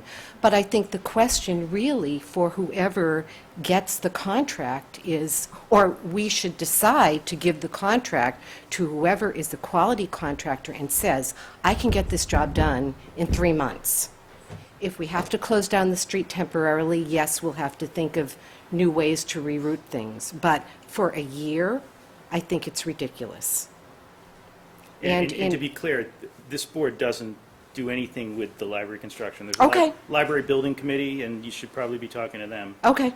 Not that we don't want to hear you, but Yeah. but they're the ones who are going to make those decisions. And one of the first people who sat here said something about how we know that it's one of the most dangerous intersections in town, including the one down at the Y. And I think if we just look at the accident statistics, 3 of which I've seen in my time living here, I've seen with my own eyes. If you just look at the accident statistics, that really tells a story. So can I ask my question before Yes. you leave? Close it tonight. Open it tonight, excuse me. Open it tonight. Yeah, I think I spent 20 minutes trying to get down Maple Street the other morning. 20 minutes to get from Old Orchard Road down Maple Street. Usually it's 10 minutes, so now it's 20 minutes. Thank you. Thank you. Could I ask, before you get more speakers, to have a show of hands of how many people want to open it tonight and how many people don't? No. Yeah, I mean, Can we finish hearing from the public? Are we done? Finish our discussion. We finished the list. Yeah, we're done with the comments. Is there Gail Schumacher's name on there? I think I wrote that on there. You did. Okay, you didn't call her. Oh, I didn't mean to skip her, sorry. I also want to hear. Gail, you should have gone fourth, I'm sorry about that. okay, no problem. And Mike, I want to hear from the police chief. Yeah? And this, sir, you want to speak after her? Sure. Okay, great. Gail, go ahead. I'm Gail Schumacher. I live at 32 Forest Street. I want to say a couple things. I want to thank the selectmen that got back to me this week. I am not somebody that gets involved in town politics because I've been so happy with how the town has run. I've lived here 10 years and I've never come to this meeting because I have not felt a need to come. So when Sanger Street, a friend of mine told me it was going to close, and I told her that's ridiculous. They would never do that.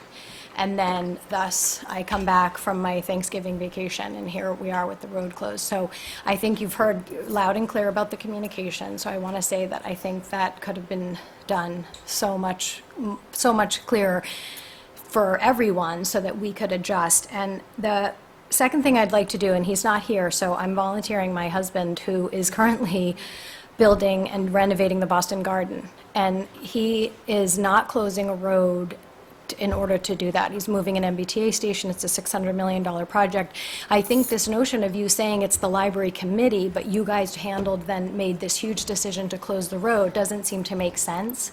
So I'm wondering, in that committee, are you going to work closely with that committee to, like Tema said, pick the contractor that isn't going to take a year and is not going to need to close a road in order to complete a pretty small library in the grand scheme of things? So I just would like to ask that question, because it feels like it's a disconnect. If this was done for the library, then... Yeah, there's not a disconnect in terms of how it was done, because the selectmen are the only ones who could close a road. The library, the committee couldn't do that, so they would have to ask the selectmen to close the road if the contractor needed the road closed. Did they? And the library building committee is going to be front and center on the building project, but I hope they would consult with us as part of that in terms of bids, so et I cetera. guess they're And Dave okay. Williams, our town administrator, is the procurement officer, so he's working with them on the contract bid. Okay. Can we ask that so- question about road closures included in the RFP? You know, will they need to close the road for more than 20, something like that? or- Well, the intent was that we would have some sort of general consensus that we can put in there and say you can't make your plans with a road closure. But we have to also rely on the engineer who's the project manager, and we're signing the contract with them right now. And then that person will take the procurement process to the next steps. So again, the point of the test was so we could hand that to the project manager as what basically this group can tolerate. Of course, it's cheaper if we tell when it goes out to bid, if they know they have the whole work site. If they know they don't have the whole work site, someone needs to figure out the logistics of where all the cars, equipment, concrete trucks, cranes, everything's going to go. Is it next door? Where are we don't have extra parking lots. So it's not like comparing to Boston. There's no parking here. So where are the construction guys? All the time. Yeah. So, I mean, that's and standard. again, the test was designed to help preempt that so that we can hand that building committee, here's what the town can tolerate, or it can't tolerate. Because if the building committee came back and said, hey, by the way, we put it out to bid, and the contractor's going to close the road for 6 months, imagine what this group would be saying when it happens. We would have had to vote to do it. And we wouldn't have had any confidence at all walking into it saying, yeah, I'm pretty sure everyone's fine with it. Yeah, I understand all that. I think we should just add that spec as part It will be part of part this, I'm sure the building committee's going to put whatever the spec is into the bid. And to answer the question of the library construction, what's different than the garden, this is a public bidding process. We don't control who's building that library. We don't. It's just So, like, you just I don't. think- It goes out to public bid. You don't select a vendor. It goes out to public bid. Ultimately, So- somebody from the town is associated, or the library. Well, there's a building committee, there's a project manager. The vendor. The lowest qualified vendor, but of course, if you put the spec in, then you're only going to get qualified vendors who can comply with the spec. Right. So I think the only comment I want to make is that unfortunately, this really did feel like it went across very underhandedly, and this notion of a vision of a campus is what got everybody, and this notion that it had been communicated to many different people that this was temporary, but with the hopes to make it permanent. So that is why you're getting, I think, that is why everybody's so enraged. And so it's very good to hear that that is not your plan, that if we, that you are going to do the 30-day minimum, hopefully it will be tonight, that's what I'm asking for. But I want to, can we get on a list to get your meetings? Because clearly we do need to be here.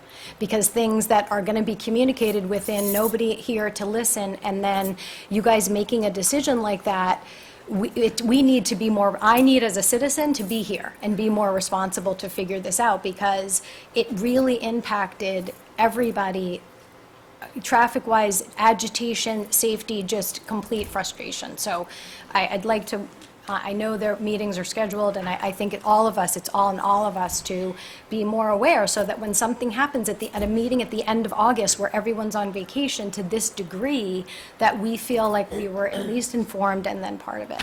And I do want the road open tonight. Thank you. But during construction, how do you feel about that? I feel very strongly that the library can be built without the road being closed. So I'd like to get the professionals who are going to be building the library around a table with, if it's town volunteers, library building committee, I'm going to ask my husband to join, so that we're clear that it even needs to be closed. You know, and if it does, if it has to be closed, then I can live with it. I could live with it, this being closed, if the notion was, look, guys, it's temporary, but I kept hearing about, no, it's really not. My vision is to have it be a campus. And that's where it felt very underhanded, and that's why everybody got so angry. So I think that's the communication piece that went sideways, and that there were, then you get rumor and innuendo, and when I put my email out to folks, I just said, hey, what do you know? Because I don't know anything. And then all of it, the flooding started to come back in. I didn't bring my hundreds of emails to share with you, but the notion was that something fishy was going on. And so now that we know something fishy isn't going on, I feel as though it's been a wake-up call to me as a citizen of Sherborn to be more educated as to what goes on. And when the library is started, if it starts in the spring, that we're clear about why the road does need to be closed and how long, and that it's really just for library, not for a vision or a different purpose to have that road be permanently closed. Because unfortunately, that was tinting a lot of the communication. Right, and that didn't come from up here. This was not anything we discussed at a hearing in terms of a long-term Right, vision. I understand it was nothing that was on the record or discussed at the meeting, but there were numerous conversations that a selectman had with individuals about a vision for the town, being a campus, and that was really the underlying point of the closure. And so we've gotten the clarification that that's not what it was. So I think that's great, and I thank you for that, but I will be here and be much more aware as we move forward, just so that I don't feel like I'm caught off guard again. You're always welcome. Thank you. I apologize, I wasn't waving at you, designed to keep my hand up. I'm Ken Mickiewicz, I live on Thoroughbred, number 19, some of you know me. I actually came to ask a question, and I, in all candor, am astonished to find out that a traffic study for this particular closure is not done. I guess that's the answer, as I understand it. You correctly point out that the selectmen are in charge of the roads. I know some of you are very familiar with project development. We wouldn't allow, I know we had a traffic study for this construction over here, and no one is closing public roads. So I'm truly amazed that anyone would undertake to close this road, a public way, for any period of time. I need to actually say something to you, which is that, I've said this to Paul in the past, most residents look to the selectmen as being the executive and in charge of what goes on. I appreciate that that a different committee is going to build the library, but respectfully, the selectmen can make as a condition of any road closure that it be no more than an hour a week, that it only be at night. There's plenty of parking at churches and elsewhere in town that could be leased temporarily if the issue is, can you use other property? It just seems to me that a real analysis, forget about the studies of intersections, that's not what we're talking about. We're talking about the closing of public road. And it seems to me that before you close a public road for any period of time, you have to understand what the consequence is.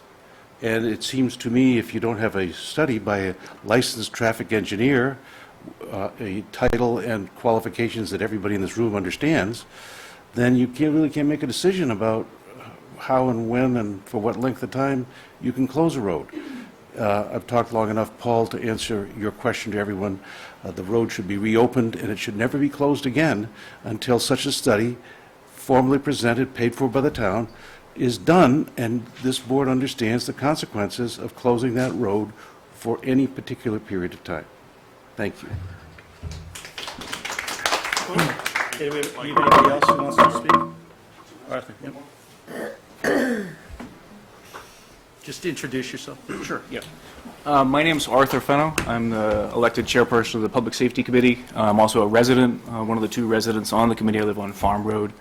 The Public Safety Committee, for those who don't know, it's about a year-ish old, consists of all the public safety stakeholders in town, police chief, fire chief, CM&D, and as relevant here, the Traffic Safety Committee chairperson as well. There are about a dozen people or so on the committee.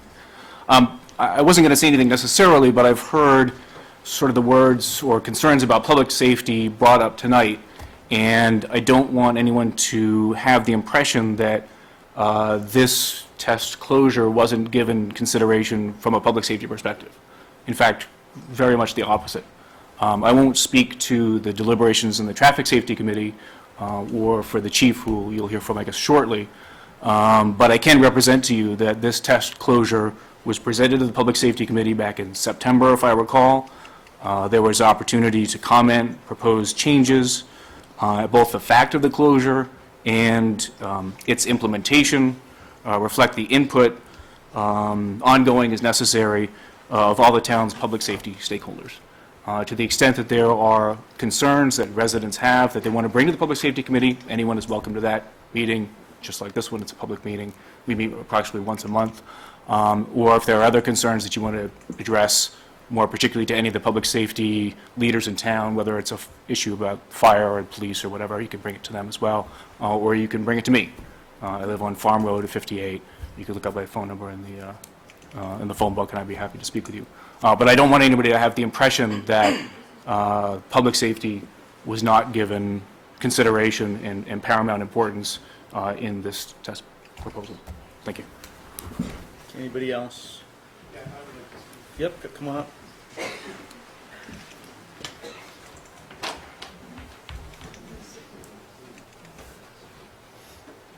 up. Scott Blanchard, 27 Washington. I'm the one that lives closest to this disaster. Yeah, well, wherever, over here. I just want to state that, yes, while everybody else has said that the traffic around here is gotten a lot worse, Route 16 in particular has gotten a lot worse because of everybody coming down off Maple Street.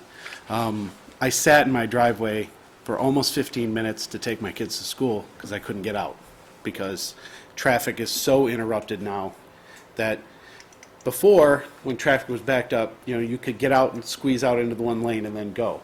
Now, because of this closure, it's crazy, and it has changed the bus routes, because my kids who were picked up on the side of the street next to my house, now the buses can't turn on Sanger Street, so they've got to go down and come back up Sawin.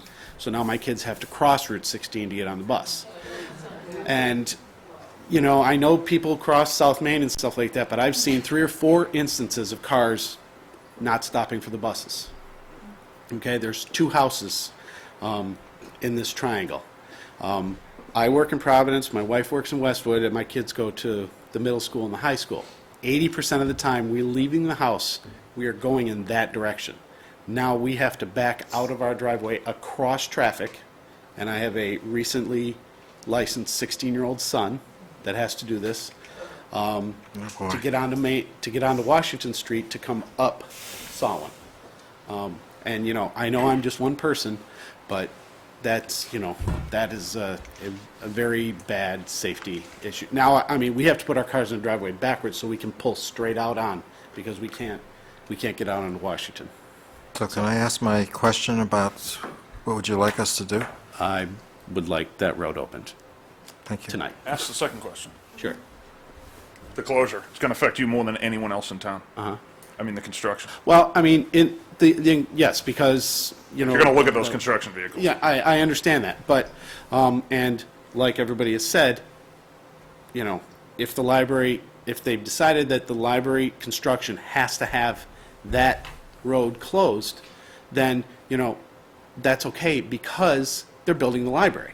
But it's not just, we're closed. And yes, my house is going to abut up to where all the construction vehicles and everything like that are, you know, I understand that, and it's, you know, if I've got to deal with it for the construction of the library, then that's okay. But it's, you know, I mean, it's gonna affect me anyways, right? I mean, I wasn't asked by the library if I wanted the library to be built, so. No. So everyone understands what we're talking about if you can't picture it. On the other side of the building, between his house and Town Hall, is the caustic property, which we purchased.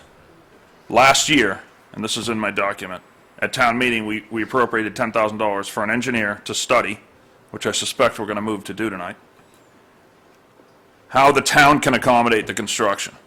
Shy of the road being closed, it's next to his bedroom window. It's going to get pushed over there. It's going to get pushed pretty close to his house, because his house is on the property line. Huh? All of you guys can come stay with us. And that's all. So part of this was to try to lessen the impact, or make sure we have to impact him as bad. That was what we were I testing. understand that, but, you know, as far as, it's almost an acre. That's a lot of, there's a lot of property to put a truck.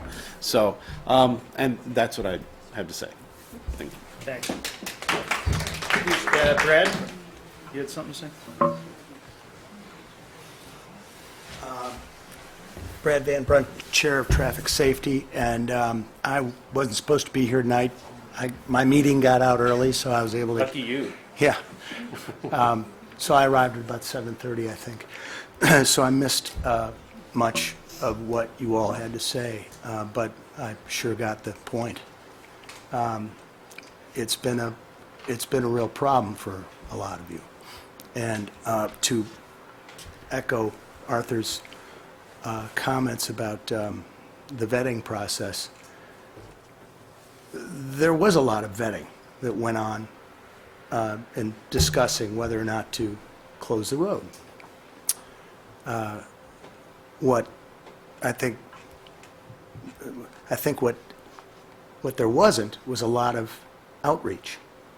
And I think this is really, it comes down to a communication problem. And we learned a lot about that from, unfortunately, your misfortunes. But I'm really, really sure that everybody in this room, I think I can speak for everybody who will be discussing this issue, will take everything that we've learned and learn from it and improve communication, improve the process, improve the communication between the different, between fire and police and selectmen and the library committee and so forth. It's a communication issue, really, when it comes down to it. There isn't anybody, you know, in a back room trying to figure out how to close that road. So, I mean, there's none of that's going on. That's all rumor mill. 100% rumor mill. And the next time you hear something like that come up and you think conspiracy, think again. It just almost never happens. It's almost always rumor mill. So I pledge that I, for one, and everybody else, will take what we've learned and make the improvements that need to be made, that will have to be made, because this is a reality, folks. This is going to happen. It absolutely will happen.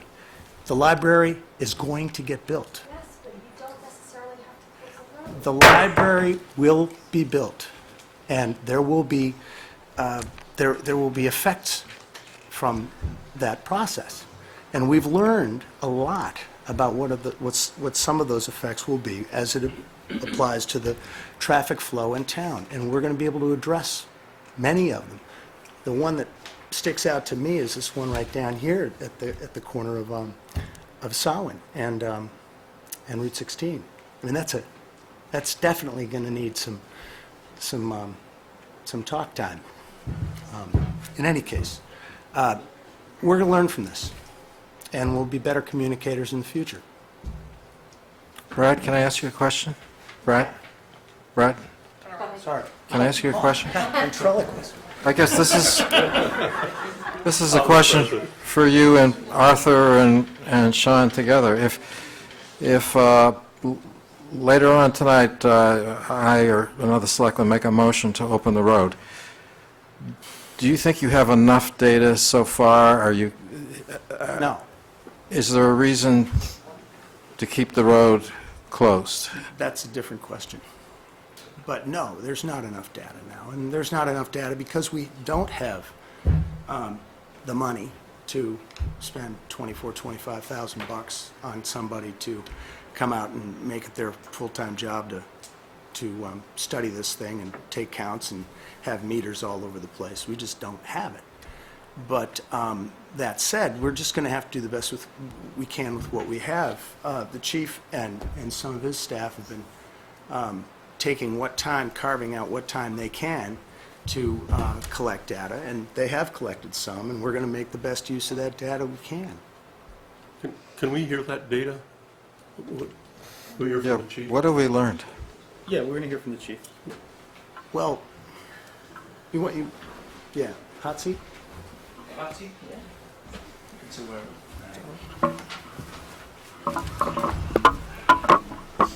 Good evening. First and foremost, I truly appreciate all the comments and the input from the residents on this issue. No, I'm not a traffic engineer before anybody asked that question.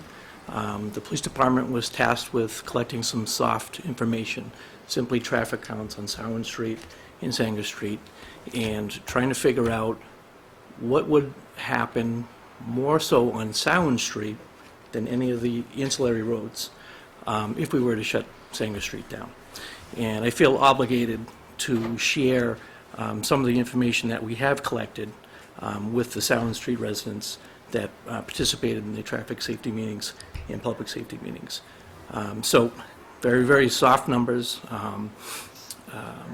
Pre-closure, we had our traffic radar / vehicle count board on Sherborn Street West, which is where it is right now, as we speak. And we collected data for a full week, and I broke out the numbers by hour. And I'd like to share the averages that we had pre-closure on Sherborn Street West.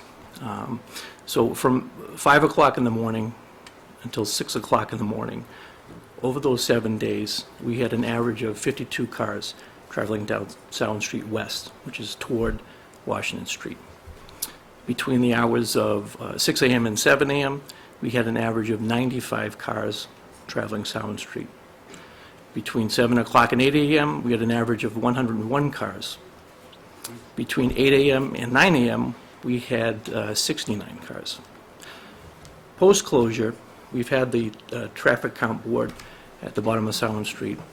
We've had it up there for 12 days now. Unfortunately, the way the data collector works, I can't provide the data as we speak because it's not the end of the day. It's just the way the counter works. But for the 12 days that we've had it there, between 5 o'clock in the morning and 6 o'clock in the morning, we saw 50 vehicles on average going down Sherborn Street. Between 6 o'clock and 7 o'clock in the morning, we saw an average of 103. Between 7 o'clock and 8 o'clock, we saw an average of 121. And between 8 o'clock and 9 o'clock, we saw an average of 99. So there clearly are some increases, and I'm more than willing to share any of the information we trap from this data collection signboard. Feel free to contact me. Aside from that, I just took some, and they are anecdotal notes, and I'd actually disagree with the Holofield. I think anecdotal information in this situation is important. We should hear from residents that live on top of the streets, and we should, you should feel free to pick up the phone, and I'm encouraging you to pick up the phone and call the police department when there are issues on your streets. which has been a major concern of mine during this closure. So just to give you some chronology on the road closure. On Friday, November 13th, CM&D erected some signage announcing the Sanger Street closure for November 27, 2015. On that Friday, which was the day after Thanksgiving, my personnel, I should say your personnel, the Your Police Department, were deployed to Sanger Street to observe traffic and educate motorists. The majority of the issues we identified were vehicles traveling from Maple Street to Sanger Street. CM&D was notified to erect additional orange detour signage because clearly the motorists weren't paying attention to the Jumbotron signs that said road closed. We received 0 complaints. My desk officer received 0 complaints on Friday, November 27th from any resident.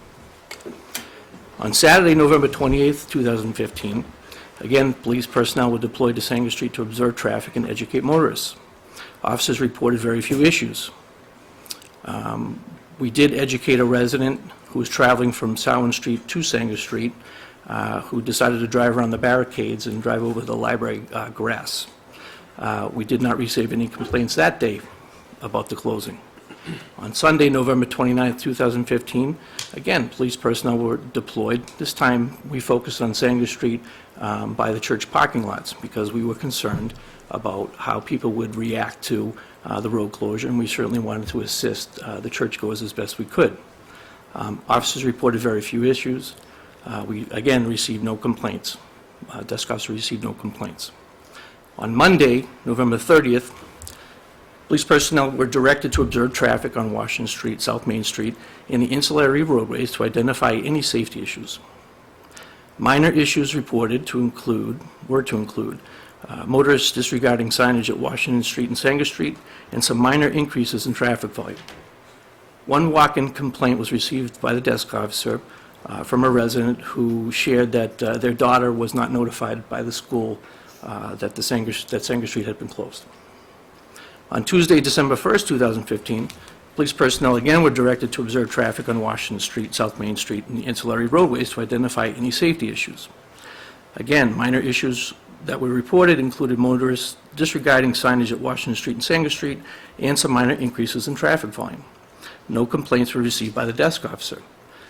On that particular Tuesday, the town administrator did receive some complaints from an Ivy Lane resident regarding traffic volume and safety issues through their neighborhood.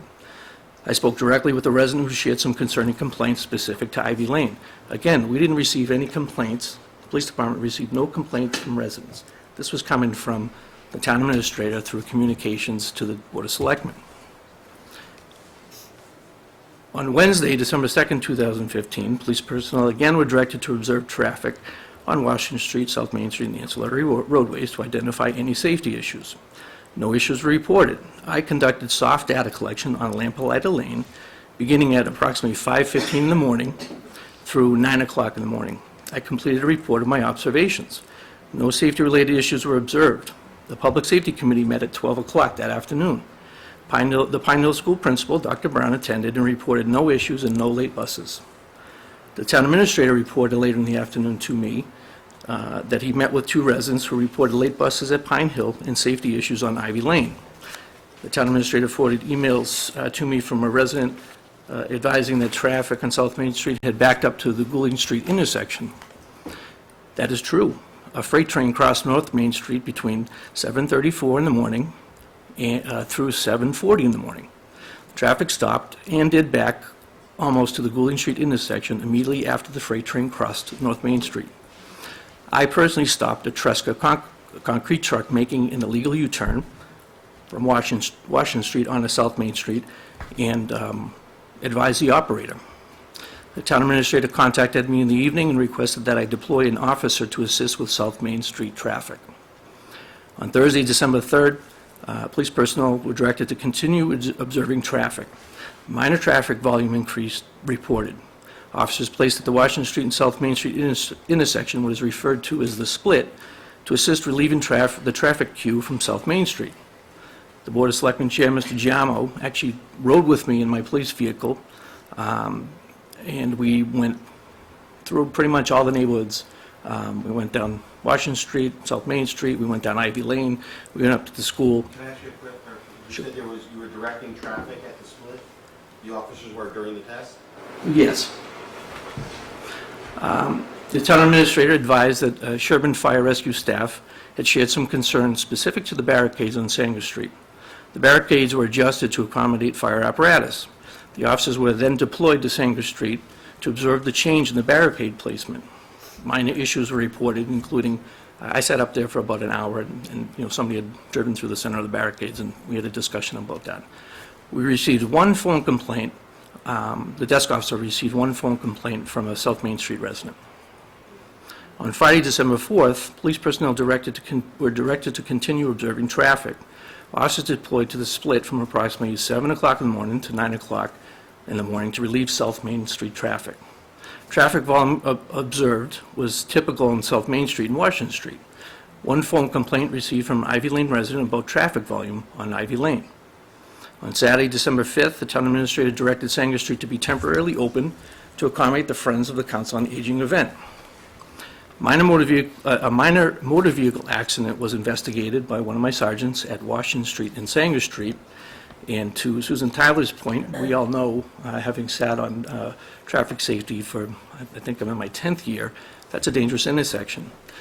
The non-resident that was involved in the accident actually commented to Sergeant Tedstone that she thought that the road was closed because of the amount of accidents that are at that intersection. So I thought that was interesting. On Sunday, December 6th, police personnel continued to monitor Sanger Street. No issues were reported, no complaints received by the desk officer. On Monday, December 7th, police personnel continued monitoring traffic. Officers were deployed to the split to assist with traffic. Traffic on South Main Street and Washington Street was typical, no issues reported, no complaints received by the desk officer. Yesterday, police personnel continued monitoring traffic. Officers were again deployed to the split to assist with traffic. Traffic on South Main Street and Washington Street was typical. The freight train crossed North Main Street between 8:21 and 8:26 in the morning, so traffic on South Main Street backed up to the Goulding Street intersection. I personally witnessed that. I called into the officer that was monitoring traffic at the split, had him go out to the split and relieve the traffic queue on South Main Street. And I should add, yesterday when I did the loop and came back down Washington Street, there was literally no traffic backed up. I got up to Sound Street within 2 or 3 minutes, so. That was, roughly 8:30 in the morning. We did receive a walk-in complaint from a South Main resident that vehicles were using her driveway to turn around due to the traffic in the morning. On Wednesday, December 9th, today, police personnel continued monitoring traffic. Traffic was reported as light. As a matter of fact, one of my sergeants, Sergeant Tedstone, has been traveling Washington Street since he's worked here. He made a comment that he's never seen traffic more light on Washington Street, which is interesting. I'm sorry? People probably finding different ways to go at that point now. It's been 2 weeks, Probably. so Probably. people are just looking for different ways now. Probably. I would agree with that. Traffic on South Main Street slowed at approximately 8:30 this morning, most likely due to a tractor trailer that was stopped on North Main Street in front of Rose's Automotive. Freight train crossed at North Main Street between 8:48 in the morning and 8:54, causing traffic to stop on South Main Street just south of Farm Road. The officer relieved traffic from South Main Street by conducting hand traffic control at the split. Again, no complaints today received by the desk officer. So I want to make a couple points. I have been communicating on a daily basis with the town administrator about this. There was a comment made that buses were late. That's not true as from the information I got from Dr. Brown. She's reported no buses late and no issues on their end. So I don't know where that rumor was generated.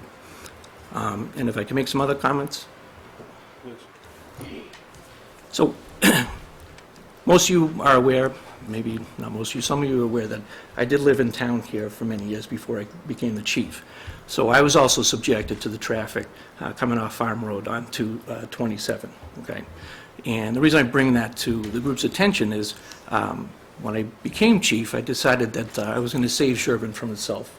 And I recognized when I would come home from work at night that traffic would back up onto Coolidge Street almost into Natick, okay?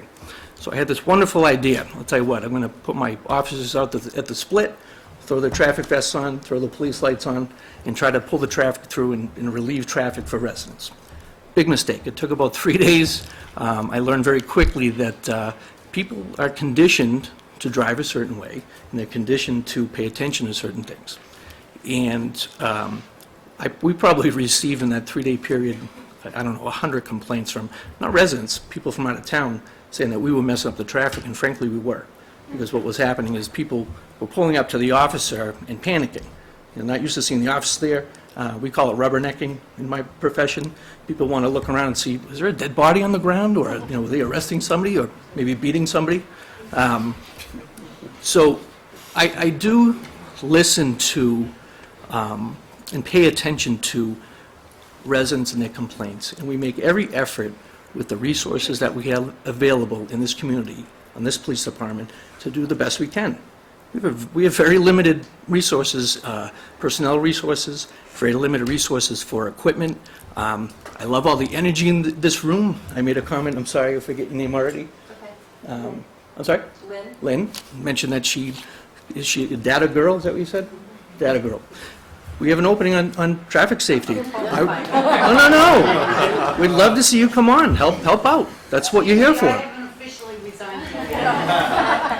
I haven't listened to you before, and I'm not listening to you now. Susan. Chief, can I ask a question? Sure. You said that you had officers moving traffic through the bottlenecks. So don't you think that impacted the results of the study because you artificially Absolutely. moving traffic? Okay, Absolutely. thank you. And secondly, Can I make a point to that? Yeah, sure, go ahead. And I'm not trying to throw anybody under the bus, but the truth is the truth. This is the truth. When I was directed to do that, I had a conversation with Dave Williams about exactly that. That I was concerned about displacing the traffic, because it is what it is. I'm sorry, your second question? I forget my second question, but I was really thinking about that first one, that it just seems that we're doing that, we're not getting a true representation. I can tell you exactly why that was done. Unless that's going to be the plan. That was done at my request, and it was done because of the complaints, largely from people in this room, that traffic was backing up too far. I know, I'm just saying, it was a true representation, unless we're going for anecdotal, and then. Well, it's not a true representation because the people who didn't like traffic backing up weren't willing to wait until the system equilibrated after the test started, and because that equilibrium might have resulted in more traffic going down back roads, which people also weren't willing to tolerate. So I thought that was a pretty good idea, to direct traffic at the split to move it through so it wouldn't get backed up too much. Did we learn anything? Yeah, I think we learned a bunch of stuff, even with the traffic officer there, because there's nothing that says that if you had to close Sanger Street for construction, you couldn't put a detail officer up at the split, and you couldn't make the contractor pay for it when it was needed. And I guess my second question, I do recall, is that I suspect that the number of complaints were down because you did advertise that the signs were up, so people were aware of what was going on, what was causing the impact. I don't know personally, I understood what was happening, so I didn't see the point of calling to register a complaint per se. So that's my only point about that. To your point, though, what I'm talking about when you know, we're all living in a different world right now, clearly, with everything that's going on internationally, right? So in my profession, we try to get the word out as best we can that, for example, if you see something, say something. We want to encourage people to call us. So my point was, we haven't been receiving complaints from Ivy Lane residents, for example, directly, okay? So when I saw an email stream that was generated among residents, a few that I know, I was very concerned that nobody picked up the phone and said, Chief, we have young drivers, right, young men and women that are traveling to the school, and we're concerned about the traffic volume going through our neighborhood. If we get a call that somebody's flying through your neighborhood, with the resources we have, I promise you that we would point somebody in that direction to try to at least identify that person, okay? We are here to help you. We are here to protect the town. We have a guardianship role. I take pride in that role, I really want to make that clear to everybody in this room. Chief, can I ask a quick question? I think that the traffic would have increased on Solon Street going the other direction, because people having to come off of Maple Street, turning right on, and then turning back up Solon to get to 27. And you're probably right, but frankly, we haven't had the opportunity to flip the sign to collect that data, so I can't even speak to that, so. Soft data, by the way. Chris, you go. Chris Coney, Maple Street. I just have a basic question. I may have missed it, but I've asked around, and nobody seems to know. When you initiated, or whoever initiated the plan now to close the road, for how long was it to be? How long you planning to have it closed for now? 30 days was the original 30 days? test, right? I'm about 99% sure, and I can go back and look at the tapes. I thought you said no more than 30 days. No more than 30 days, right? Yeah, so. Actually, It was just the opposite. I think it was the opposite. I think it was a minimum Just of the 30 opposite? days, but there was No less than 30? Oh. It was a minimum of 30 days, and it could be opened by public safety officials. Okay. And also that it could be closed at any time, killed at any time, either by the board. Could be opened at any Yeah. time. Yeah, the street The test could be open. closed. That the study could be closed, that the traffic study could be ended on the vote of the Board of Selectmen, police chief. Right, and I think you made it very clear that if we identified any, immediate public safety issue, Right. and I will say on the record that we haven't seen any major public safety issue that would prompt me to say, let's shut this down. It's the truth. Hey, Jim, I don't want to put you on the spot, but there were a lot of questions before about the library building committee, the process, the timing. Are you able to answer a little bit of that, or just give us sort of a little bit of an overview? Hopefully, but there are other trustees also here, so. Is there another trustee who would rather relieve Jim of that? Well, Chris and I can probably answer most of the questions. Yeah, that'd be great.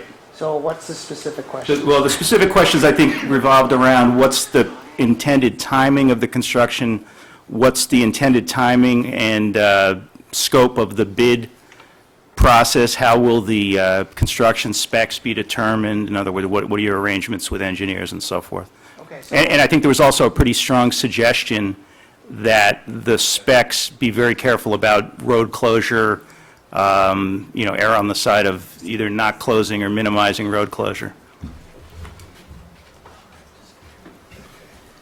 I didn't even let you get your coat off, sorry. Okay. I'm sorry, your name again, sir? Jim Murphy, 44 Bear Hill Road. Thank you. Just to tell you where the process is, and hopefully we can then fold in a lot of these concerns and issues. We have hired a owner's project manager, and the owner's project manager was the same owner's project manager that we had in the design phase. And then they have also hired the same architects that we had in the design phase.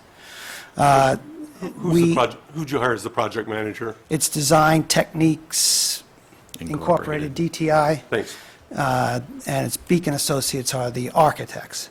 Right now, they are reviewing, updated information, and we have a meeting scheduled with we have a library building committee, and we as well as the trustees. The library building committee and DTI and the architects are meeting on December 14th. They are trying to take it from the design phase to the bid construction phase. There'll be an interim phase in which they get to about 70% done first, and then they'll go to 100%. The expectation is that that process will take from now in December to actually sending out for bid and beginning construction, hopefully August or September of 2016. What they have to do is they have to kind of put in place anything that we can offer to offset some of the construction costs if we have anything. So what we want to do is to find out whether or not we can identify for the construction people where there's going to be any staging of their equipment, where there's going to be any parking for the people who are going to perform the construction, what the sequencing of the construction will be. In the meantime, we're also trying to figure out what we're going to do with with the library. We want to see if we can keep operating library open, and we've had active discussions, very good discussions with the Sherborn Community Center, and we believe we're going to be able to have a presence at the Sherborn Community Center during the life of the construction. So there is going to be activity, without question, on both sides of Sanger Street, either at the Sherborn Community Center or at the library, either in the construction phase or in the operation of what I'll call, for lack of a better word, a temporary library. So all those things are still open for us to describe, but just knowing the site, just the way in which the library is going to be constructed, is necessarily going to have to be construction equipment to build out the large community room and the children's room above it, which essentially is a wing that's going to parallel Sanger Street from the existing library down towards 27. So I don't know if that's the type of information you're seeking. Yeah, I think that was it, and I think also there was concern about the way, the process for creating the construction bid documents and going out to bid. What's the timing on that? Who is in charge of that? Who controls that? Who controls the decisions? Okay, so really, it's an active process between the library's building committee, which is made up of seven to nine residents, unbelievably talented Sherborn residents with experience in building construction, really unbelievable group of people. Chris, who's on the library trustees, is an architect, so he's our liaison between the library building committee and the library trustees. And then we have DTI and we have the architects. So all of this information is getting formulated together. We have, all kinds of challenges. Anybody who's seen a bid package, it does start with everything from site work down to, electrical fixtures, to furnishings inside the library, to cladding on the outside, to roofs, to septic systems, everything. So they have all of the different things that they have to look through. Preliminarily, when we submitted our bid originally, we had estimators give us costs. They're updating those estimates for us, again, in different categories, everything from site work all the way through the building systems, and then the carpeting, the paint, et cetera. So elevator, et cetera. When's that bid process going to? So that process, very active after this December 14th meeting. I know that the building committee meets, I think, the second Monday of every month. So between December 14th and that January meeting and that February meeting, that's really where the active moving from design scheme to 70% drawings is going to happen. And, we have different people who are very interested in different components. So we certainly know that this is one of the components. And then we have people, obviously, who are interested more in the children's room. We have other people who are interested in the technology component. Each of those people are putting together what their expectations are with respect to the design of the building, and the architects are taking that all in. Of course, everything costs money, so we're trying to have a balance between what it is that we want to build and the costs that it's going to cost. So if you look down the road, when do you expect to go out to bid? What would you say? He said August. You think bidding is August, September? You don't think that's construction, starting construction? No? Okay, all right, so I'm corrected. So it's August, September is the, out to bid. And when does construction start, Jim? Jim? When is construction then, Chris? No, mid-16 for the year, so yeah. Okay, all right, I'm sorry. So I was right. So mid-June, June, July is when we're out to bid. August, September is when we believe we're going to start construction. So the bid time is from now, because there are no bid documents yet, out till June they'll be perfected, hopefully. And go out to bid, and then you're hoping to get a start by September, August, September? August, September, right. Okay. Can I ask a question? Yeah. Sort of the reverse of the question I've been asking other people. If I make a motion to open the road, are you in support of that or opposed to it, and why? I'm in support of pilot programs because I think they give you information that you would not otherwise have in helping you make later decisions. So I have not had the benefit of the long discussion that you had today and all the other inputs.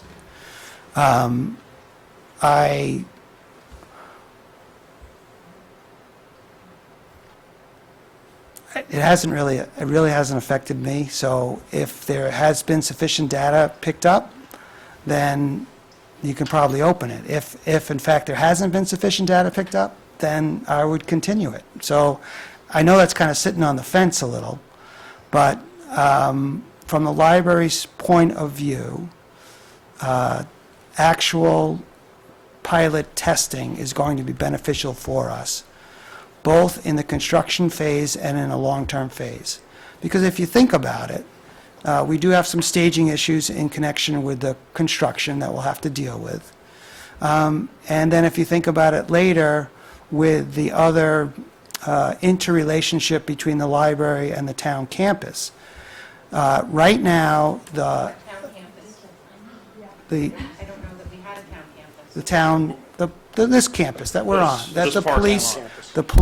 where the police park, where the police building is, where the town hall, Town Hill parking is, and the library. They're all integrated, and we have also the Costic property. So the existing design that is, at least the last design, conceptual design, the way in which there were going to be extra parking spaces created were really in two places.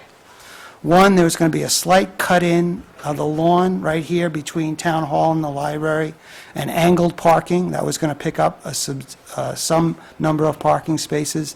And then there was going to be kind of a mirror creation of a similar oval on the Costic side of the property and picking up some parking spaces there. Now, I am aware that at the last town meeting, there was a article on town meeting that passed to have more design done possibly of what should happen with the parking for the town campus, having in mind what's happening with the library. And I think people are again trying to look at ideas. So is it worthwhile to kind of spin out different ideas? You say to yourself, okay, is it possible that you created parking almost unwittingly because you closed down the cut-through from Sanger down the road? You created 4 parking spaces on this side, and you created 4 parking spaces on the other side, because you decide, hey, that's how we would like to, we think those 8 spaces are better than 8 spaces someplace else. We don't know. But again, it has at least made people start to think about how it is that we can use this area. And it's kind of the same way that I think the board has always supported kind of like budgeting. You don't just do budgeting based on, okay, just add. Every once in a while, you have to say to yourself, okay, let's think about delivery of services. How do we deliver services? Is this the right way? If the same way that we're doing it is the right way, let's continue it. If there is a better way to do it, then let's be willing to change to that better way. So from my perspective, let's acquire the data. Let's see whether or not it illuminates something. It may be that when we look at it, we say, you know what? We didn't create a staging area for the construction because we still need to leave so much open to get to the Unitarian Church or to the Pilgrim Church, maybe. Or we may find out, oh no, we have created some area in which we can do some staging. Or we have created some area where we can save some money because we can tell a contractor that they have some access to space that they would not otherwise have. Or we find out that no, the area is no good, maybe we have to do something on some other piece of property. So, it's only been let's see, November 27th, today's the 9th, 12 days. Excuse me, can I just ask you a question? If you could back up a little bit. How do you define Sanger as being a cut-through? To me, I consider it a connecting road. It's a connector. Yeah, it's not a connector, because you can't take a right from 27 or 16 to 27 or yeah, or vice versa. So I I mean, didn't carefully select that word. Okay. It wasn't intended to have a encyclopedic knowledge of the right word. It was just, Wasn't definitional. it wasn't definitional, thank you. My planning board guy will know that. No, that's how you should say things. John, you've got it? Yeah, I just want to say, not a comment on that. I do want to make a comment for me as a deputy fire chief with over 32 years' experience in this town. I have let you know in writing my concerns. I did express my concerns to Dave Williams at the very beginning, even before this road was closed. I was a little bit frustrated because I also did express my concerns with the chief. In my mind, this road needs to be minimally kept open for emergency vehicles. I'm not- Which in my mind- chief? Could you just make sure, which chief did you make your concerns aware to? No, well, he did, but I just think, but when I talk about emergency vehicles, I'm sorry, the fire chief, I got that. Not the police chief, but my chief being the fire chief. You know, currently, some of our largest apparatus comes out of Farm Street, and our best access to that side of the town is coming right up Sanger Street. When I first joined the department, I was actually advised by my senior members at that time, I was actually better coming up Sanger and taking a left down Washington than going out Swan Street. I made an argument back in September, I know Sean was on that email, that a minimum this road needs to be kept open for emergency vehicles. As you can see, myself and a couple of the other senior officers expressed concerns, and that the barricades were open so we could get the truck through. But I do want the people to know that, you know, as the deputy fire chief, I'm very concerned, because I am concerned of the tanker that is 36 feet long, having to make the corner out of Solomon and back up, then actually to turn down Maple Street. This time of night, the truck's not going to have any problems making the corners. 8 o'clock in the morning with traffic there, they're not going to make Maple Street without going over the islands with cars. They need the whole road to make the turns. We have a new ladder coming in another month or so that's actually a little bit longer than the tank. So, you know, a minimum, even during the construction phase, at a minimum cost, we need to have it. I understand there's going to be 1 or 2 days where they absolutely need the entire road, but a minimum, they should be working on trying to keep one travel lane through there so that we can get the trucks through the road safely. You know, I've been go to listen to different people talk, and we talk about minimizing exposures and risk, and I feel that by making trucks go down Swan to Washington to Sanger, that we're increasing the risk there. Thank you. Thanks, Jim. Wait, I have 2 comments. One is, I keep on hearing about this 1-year timeline to build the library, and I'm not sure where that comes from. Because again, I'm a nurse, I don't know about this stuff. What I do know is, having gone through many home renovations and having watched a commercial building I work in go up from scratch, it didn't take 12 months. So number one, I want to know where that 12 months really comes from, and is it realistic? Number two, let me just throw something out there. If it's not even getting sent out to bid until later next year, why not? So the building is probably not going to actually start until at least the fall of next year, if not later. Why wouldn't we wait another 6 months until the summer when the whole city empties out and do the bulk of the heavy building? Don't get the data. Right then, when you have 1/3 of the traffic that you have during the year with school buses and everybody going to work. Why wouldn't you just wait till June and then do the bulk of the heavy building then? June, July, and August. 5 to 8% on $8 million is $400,000 to $640,000 difference. That's probably reason number one. But what are you saying?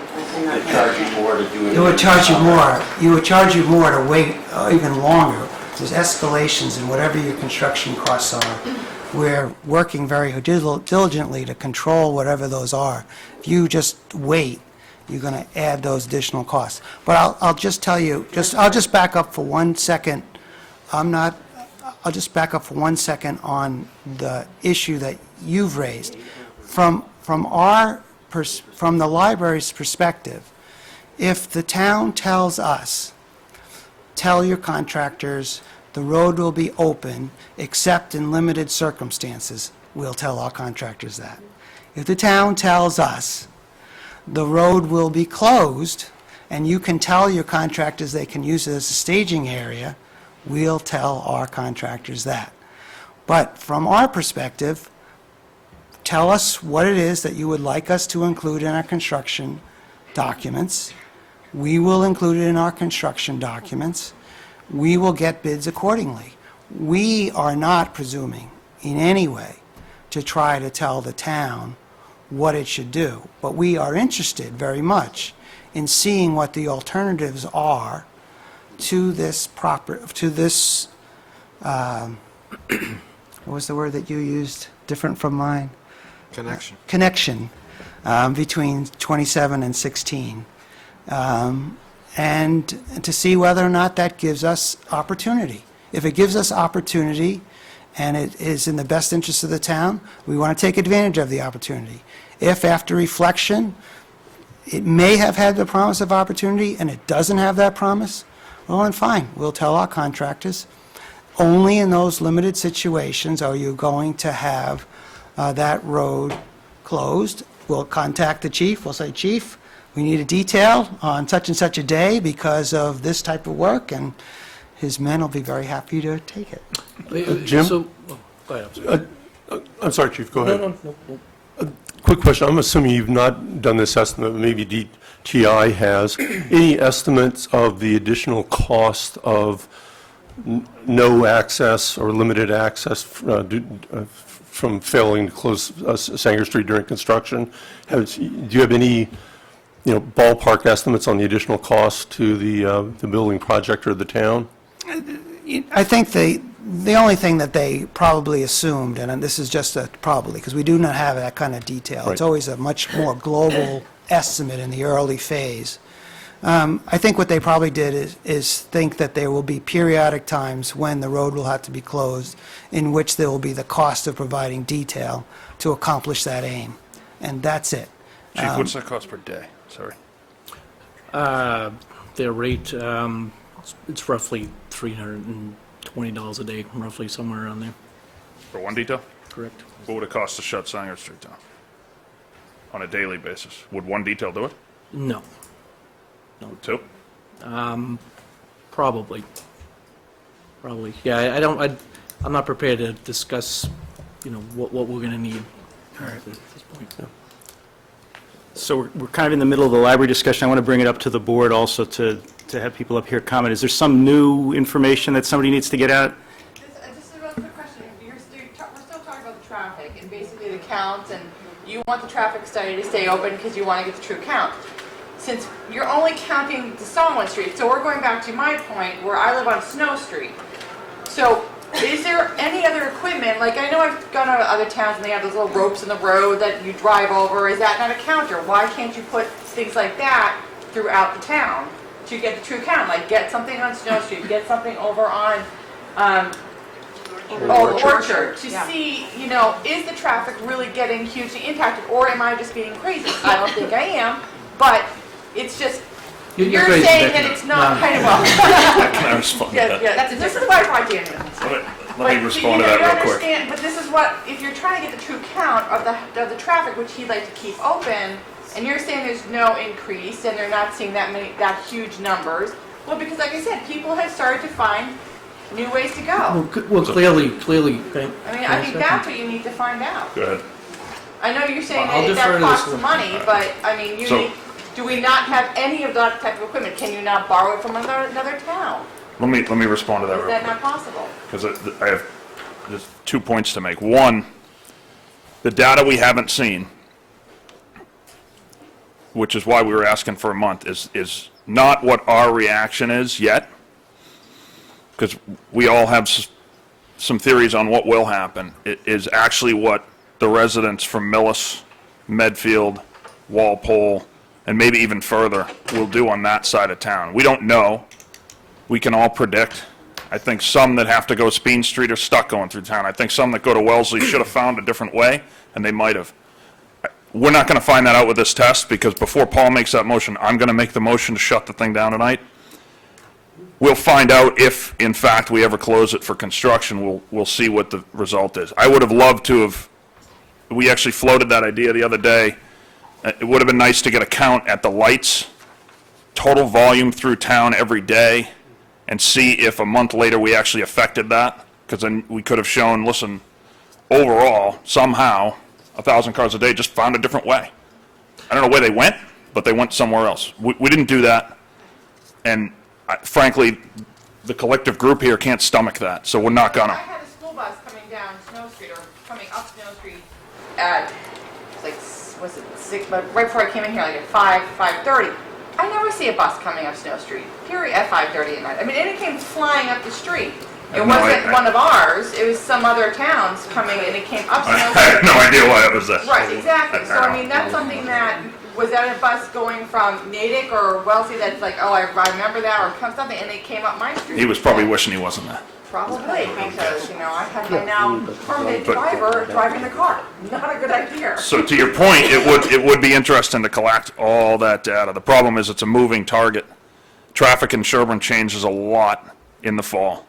It starts to normalize out, and then everyone starts shopping. And December's just a weird nut anyway. If you think it's bad in the morning, come back in from Natick at night. It parked at the dump at the end of Coolidge Street. It's nuts.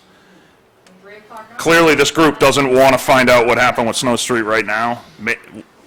Maybe we'll find out in the construction, maybe we won't.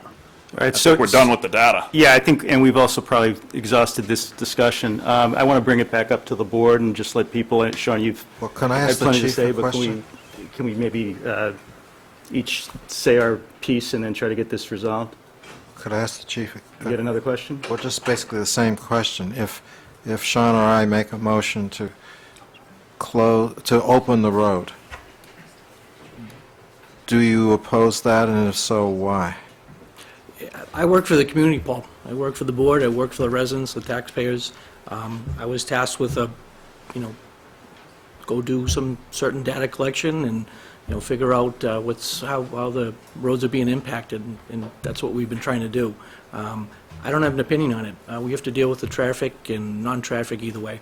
I think you've given us an opinion that the closure didn't create any safety problems from your standpoint. No, I will say that. We didn't observe any, extreme, immediate public safety issues, no.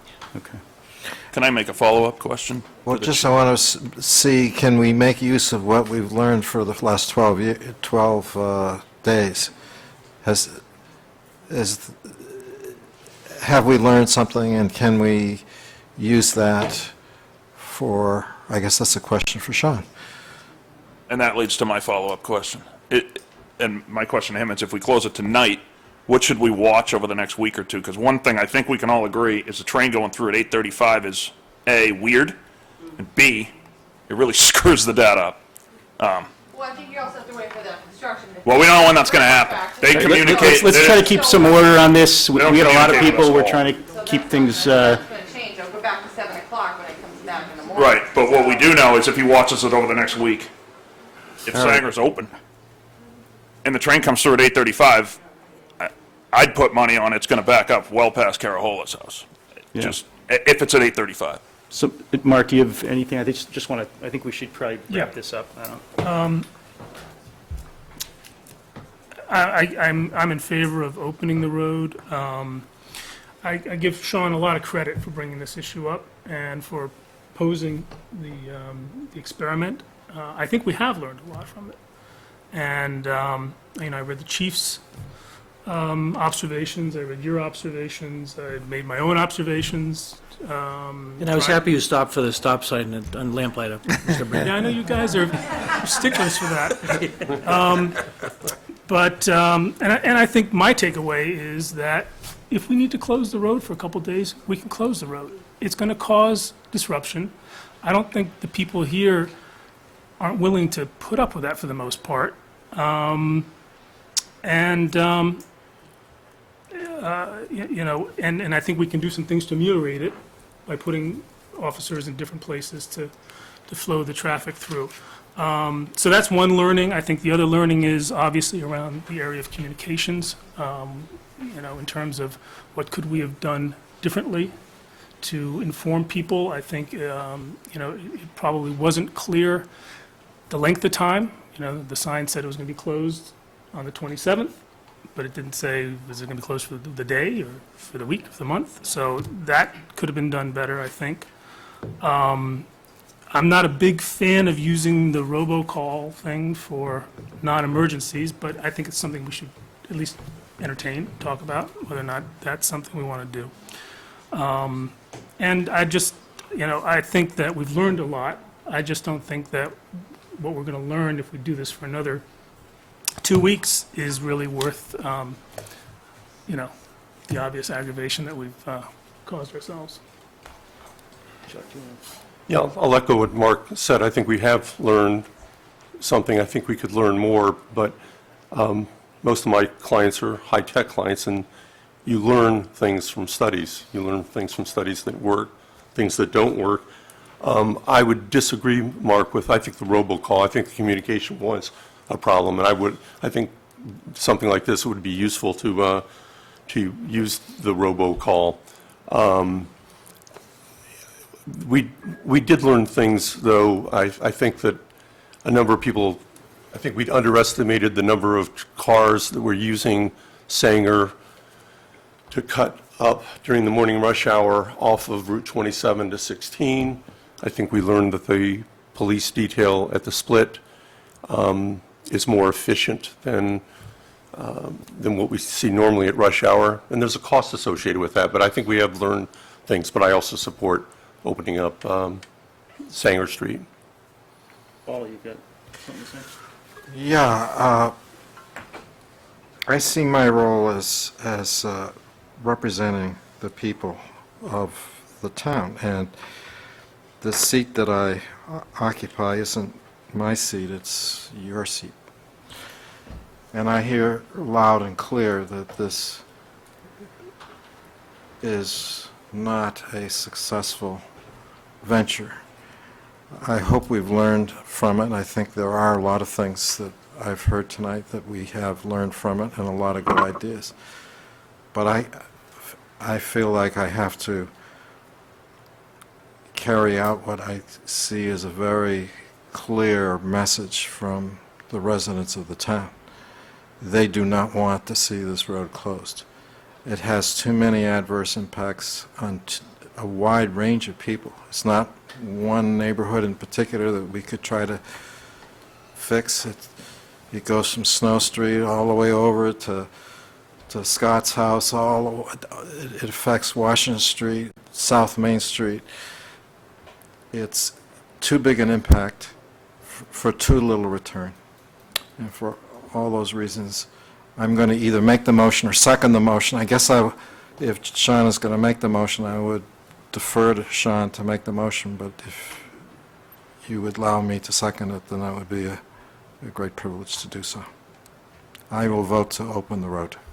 Okay. Thanks, Paul. I'll just make a few comments. Also, I did a lot of driving around, both with the chief and on my own, during this study period. We also thought a lot about it, both before and after. As an engineering or a traffic problem, it looks pretty simple. You're closing down a road that gets at the most peak hour in the morning, a little under 300 cars an hour and less most of the other hours, and you're deflecting them to another road that has, in the tens of cars on a normal day. If everything worked out in a just very basic way, the people who would have gone on Sanger would have gone on Sawin Street, and the system would have continued to work. But that's not how it worked. There's, as Chuck talked about, there seems to be some quirks with the way the system works, particularly at the split, that backed things up. And I observed that, and I observed it when there wasn't a police detail. I observed when the police detail was there, things flowed a lot better. And I observed that when the train came through, they were a lot worse, and I think that was regardless of whether there's a police detail or not, because you can't let the traffic go across the train tracks. And when trains come through and it takes 6 minutes to cross the road because tracks are under repair and they're going slowly and they're really long, that makes it even worse. So, I appreciate there's been a lot of observations. I think we all have our own observations. I was satisfied last Friday that we probably knew enough about whether a police detail could clear traffic to conclude the test, at least as far as I was concerned. I also agree with Sean that I don't think the system has come to equilibrium yet, and there may very well have been a time 2-3 weeks from now when traffic through the center of town had pretty much adjusted because people from Franklin and Millis and other places had figured out how to get there without going through Sherborn, or possibly going through Sherborn and going up Snow Street, which wouldn't be good. So we don't really have that luxury to find that out. I agree with the point about communications. I don't agree that we needed to do a traffic study to find out if we should do a traffic study. I mean, this is not like a development where you're going to generate more traffic to put on the roads and you need to know where it goes. We knew about how much traffic was on Sanger Street. What we didn't know was where it was going to go, but you wouldn't really be able to figure that out easily from a traffic study until you shut it down. I mean, you could use all kinds of prediction models to try to figure it out, but you wouldn't really know if you had it right until the road shut down. So what we did probably was even better in the long run, because we saw what did happen when we shut it down, and it wasn't pretty. So anyway, Sean doesn't want to make the motion, I'll make the motion, I don't care. More than happy to. All right, Sean, you make the motion. And slept in a week. Okay. I'm going to move that I go out and move the barricades immediately after the meeting. Second. Hold on, I'm not done yet. And the test will complete as soon as we walk out of here. And furthermore, I'm going to ask that we instruct David Williams to utilize the $10,000 to hire a consultant to start working on plans for the temporary use of caustic property, and at least assess which part of that property we can use, because there's a vast majority of that property we can't use for construction because of the wetlands buffer, and possibly access. I don't even know that we can use the back of the property at all. So. Second. Okay. I guess I'm done. Can you split that into two? Yeah, can you split that into two? May I ask you a question, Mike? To clarify that second point. Question I had for Jim Murphy before is he indicated there were multiple people who own construction companies who worked at construction on the library building committee. Have they indicated that there is a need for a road closure or the need for that additional property? Yeah, I think we're past that now. We've got a motion going on up here, so we'd Well, you like to asked just... him to break it into two. I think that would inform you for the second question, but if you don't want that, that's fine. Maybe you already Is she have. asking for the same thing you're asking?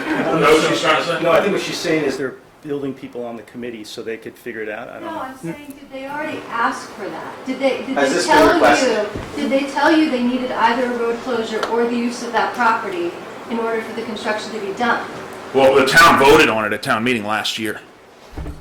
The 10,000. What's up? Yeah, I think we're 2 years getting ago? off track. Let's, we've got a motion up at the table. Let's All right, finish so the this. friendly Yeah. amendment would be to To split make that those motion. two separate I motions. agree, Right. to split it as seconder. So it's split. Okay, so... Want me to remove it? So the first motion is to have Sean go out immediately after the meeting and remove the barricades. By himself? Do you need help? I need a police detail. Mike, before we vote on Have a that, discussion, sure. yeah, I have a question about splitting it. The money that was voted at last year's annual town meeting, is that the $10,000 that would be used to fund the study of how best to use the caustic property? It wasn't really... For that wasn't- construction. That wasn't really what the That's- article was. The article was to figure out how to make sure that town halls, parking, and circulation continued to function during the construction. So, To maximize I think- parking on yeah, I the think town that's- campus? To aid the construction, I thought. yeah, I think during construction. It was really focused on keeping town hall going and the circulation viable. Right. during- So my point is, we need to do that sooner rather than later to hand that to the, Let's vote on your first motion. yeah, go ahead. Okay, so we'll talk about the second. Yeah, that's motion fine. later. So it's been moved and seconded to have Sean go out and remove the barricades immediately after this meeting. By himself? All in favor of that? Okay, good. All right, that's the first thing. The second part is your question about a study. Well, I mean, your motion about a study. well, it's to hire, If town meeting voted, if I Town- could- yeah, maybe we need to see the article. if town meeting has voted to, I don't recall it now. You made the motion, Mike. Wasn't it your article? What's that? Yeah, Wasn't it your article? pretty much. There was, Have an engineer assist us. Why not go to work and get that engineer? no, listen, the intent, when we approved that $10,000, there was a component of the library grant that said that there would be some sort of campus impact looked at, and that's when we came up with taking the 10,000 for the engineer, and the intent was always try to get some sort of economy of scale with the engineer that's hired working for the library, so we don't have one engineer talking to their project manager engineer who's talking to the construction engineer. So that's what we were going to use the $10,000 for, but we're still signing the contract with the project manager. But once that's signed, we will be hitting them up for a separate contract for under our $10,000 to look at Oh, so our side. why don't we I'll- wait on this? That's fine. Or I could amend the motion. Right. Let me try to amend that motion. I agree with that. I think this is premature. Yeah, let's hold on this until. Yeah, and to be clear, the idea was, when the library went out and won their fabulous state grant, they did it on the basis of saying that they had a lot of parking around the library, and a lot of that parking is parking that you all are parked in today because you're at a meeting at Town Hall, not because you're at the library. If the library really needs all that parking, either during construction or even permanently, then there's got to be more parking in the Town Hall that the Town Hall and the police department can use. And there was also the thought that access could be difficult. We've already got, the police driveway was closed to the public 2-3 years ago. So there was also a thought that maybe there would be some temporary access, at least during construction, that came in off of Sawin Street to avoid people having to make the loop up Sanger, down, cut through the parking lot, which is unsafe, or to come around Sawin and do it that way. So that was the thought, and this money was appropriated for that kind of a study. So, We and I just think want to David's make idea is sure, use the the library same just wants to make sure you catch up to us. We don't want this to slow us down, because we can't really, So that was my point. We really Their building can't- committee only meets once a month, right? yeah, but, Yeah, they- I don't see how we're slowing this No, down, no, Jim. no, You mean- no, if in fact, you in fact, You retained your contractor already, right? You retained your engineer? we have, the design team has, there's, as I said, we have the OPM and we have the architects. They are designing this based upon the last parking lot design, which includes those two primary differences: the cut into the lawn, like I described, and the oval out into the caustic property. If the town believes it wants something more than that, it has to rush its $10,000 and that person to tell us what it is, because That otherwise... person is your person. That's what David's saying. He wants to Okay. work with your design team to get that done. Okay, all right, well then, this is new information to me. I thought there was a separate, He's been saying that separate for 6 engineer. months, Jim. He's been saying that for 6 months. If he wants to hire your guy with an additional money to do the work for us. It was And I'm discussed trying at to get town them the meeting that we approval would to do use that. the same Yeah, this person. has been on the... Okay, all right, well, because, I mean, we do have the benefit of, Chris is here, he's our liaison to both the trustees and to the library building committee, and this is good information to confirm, even if I didn't understand it before, and we'll use it, and we'll use the information. So let's authorize David, I now agree with Sean, let's authorize David to work with the library building committee and their design team on a contract that will do the added component of ensuring that there is proper access, circulation, and parking for town hall uses during library construction. Yeah, I'm looking at the warrant. The description was item 6 on Article 7. It's $10,000 for town hall parking and access study. So I think it's probably broad enough to include this. Yep. Yep. Did you have your Sherborn Town Meeting app on that thing as well? And to reiterate why, you're even though we're hiring the same engineer, architect, and maybe Chris could speak to this, we're talking about a whole nother site. So there's some, and we want to make sure we don't hold up, because there's a public water supply well over there, there's wetlands, everything else. There might be some money that needs to be thrown at it really quick to not slow them down in their planning. Yep. So most of the meetings.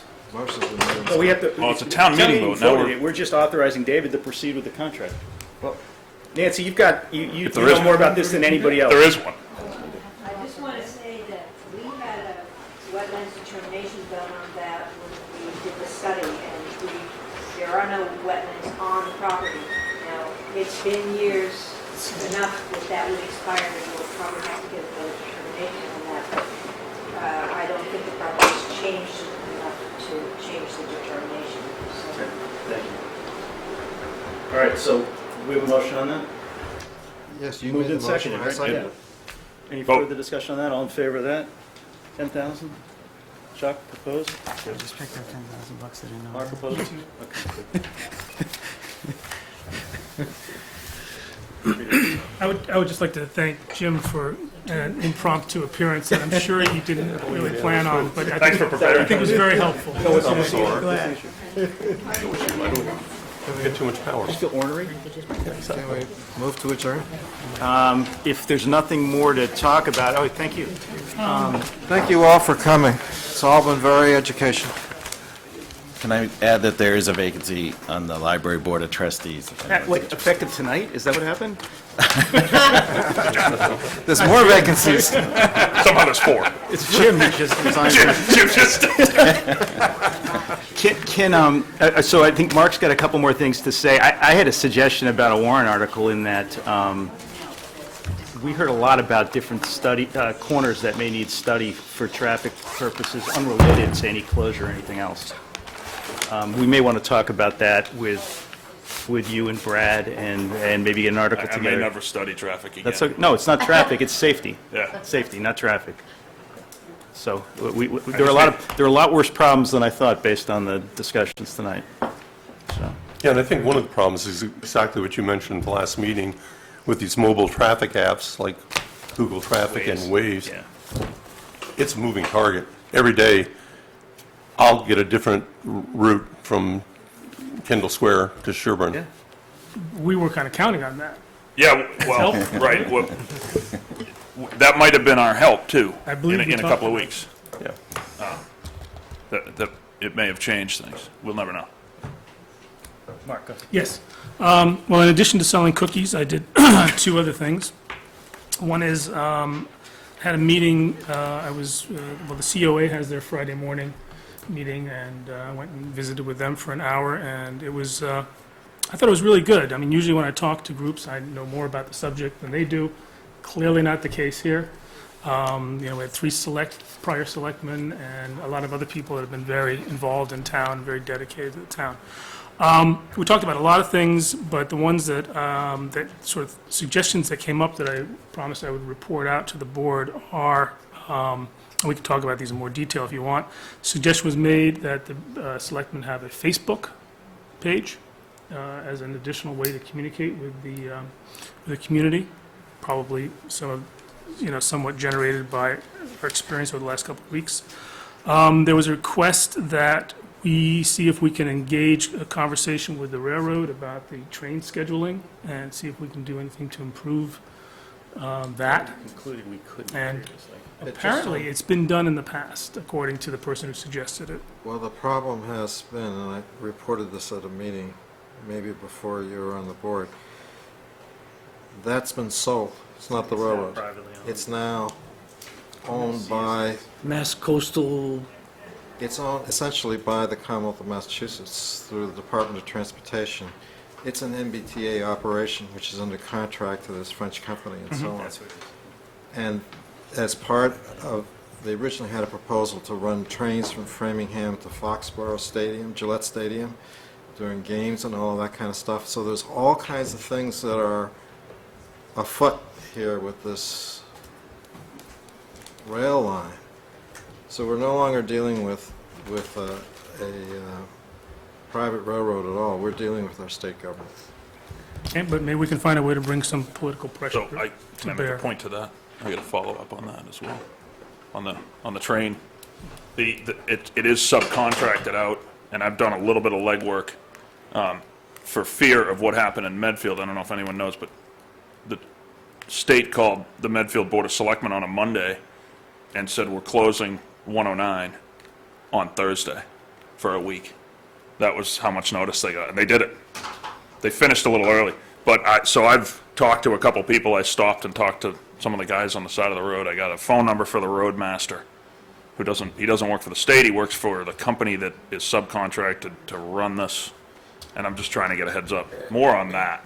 I mean, I don't know about the schedule. I think it's a day-to-day thing right now.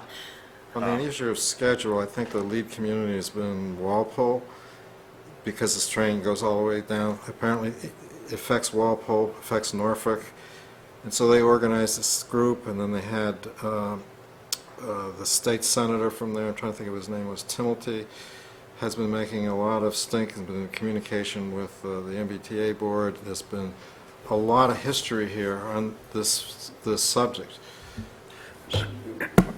I was asked about it from the point of view of did Sherborn want to get involved, and did we want to contribute to a nest egg of war chests to deal with this stuff. The problem, Yes and no. the problem has been that we're kind of the tail of the dog here. There are a lot of other communities who have more resources and better political connections that are directly engaged on this subject matter. And the impact on those other communities are huge, and the impact on Sherborn was unknown. And Dave Williams and I had a conversation about this a year ago to see if he could find out information about what the impact might be on Sherborn. My concern is that if we have a lot more trains going through town, there's going to be a lot more of these closures, 5 minutes, 6 minutes. It's one thing if you have 2 trains a day. If you have 10 trains a day, it's going to affect a lot of streets in town. So it's an issue that has been talked about for at least a year. I had spoken to the manager in Foxborough back along after that.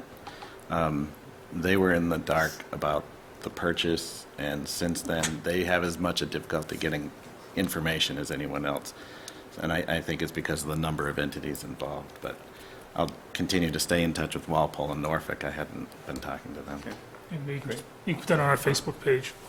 We need friends to have a Facebook page, don't we? Yeah, we need to have friends. We talked about my favorite subject, General Chemical, which led to a discussion about, the increased activity on the Cadillac property over in Ashland, and somebody mentioned that the Board of Health has got a couple of wells that they're monitoring. Maybe we can just get caught. Apparently, the feeling in the room was there hasn't been any change in the wells, but maybe we could just get an update on that and see if we need to be doing anything there. There was a suggestion made together, there was both Frank Jenkins and Bob Delaney were in the audience, and they're the people who are promoting this idea about the sale of the Pine Hill property for development. That led to a discussion about they would like to see us sponsor a meeting separate from a regular meeting, just on growth in the town, specifically on the downtown, but to sort of facilitate that conversation. Can I make one comment, because this was pointed out to me before by a cemetery commissioner who will go unnamed.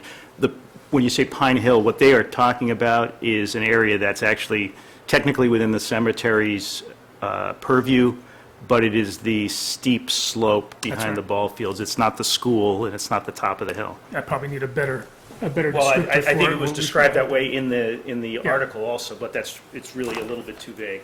That's absolutely correct. And then if this gets some traction, the cemetery land on Pine Hill, they recommend having a separate town meeting to make that decision. To make the decision to do it or to study to it? sell the So the study would be at this town meeting, but then a later town meeting would just be focused on that That's right. issue. Yep. There's interest in reviving the housing partnership to try and get ahead of the 40B situation.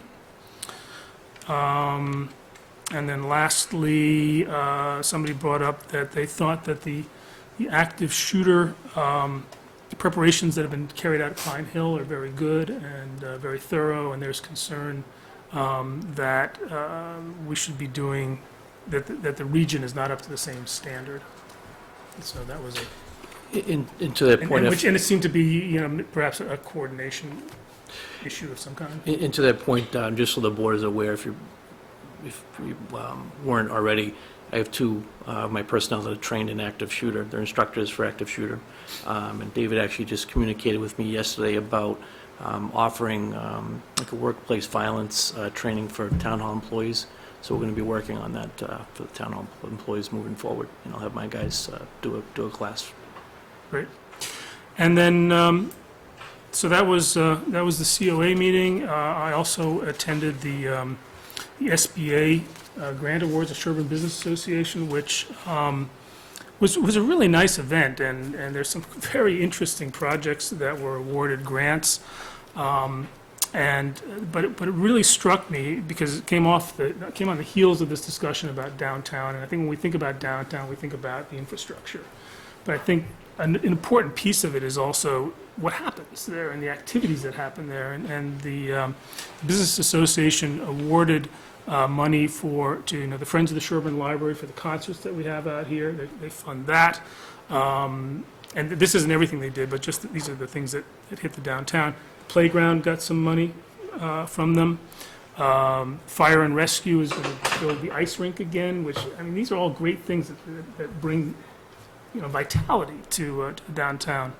And so it really struck me that how fortunate we are to have that group and all the people that are doing these kinds of projects. Anybody else with a report? Just one quick comment. In thinking about the communication issues with the Sanger Street closure, it really strikes me that there is such an incredible range of communication tools that it's almost become too diversified. Some people email, some people Facebook, some people use Dropbox to share project work. It's one of the reasons why the robo-call for important things is I think, critical. There's just there are too many means of communications, and some people only email. Some people still don't use the internet. David will know because he's mentioned it to me. There have also been complaints when the robocall was used too often or for things that people perceived were not as serious as you use a robocall for. So it almost goes to your point that there's too many ways to communicate. Different people see We had a lot of different complaints. value in different communications. There are people in town who do not have email, do not have email, yeah. that don't have internet. Yeah. And there's some that have it and don't use it, won't use it. So the irony is, Town ringer. the one thing we pay for was the ad we put in the paper, and I bet there wasn't a single person in here that saw it. Paid for that. That's true. I was going to just mention one thing, which is I've got, we are in the process now, we will be in the process of working with the town administrator on a contract renewal if we choose to do that. And I have background material that I'm going to send out to everybody. It includes the Personnel Committee's evaluation form.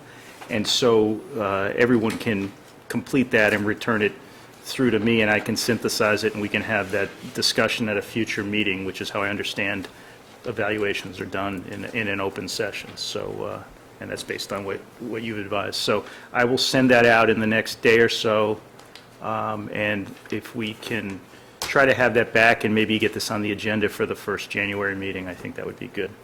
Is everybody okay with that?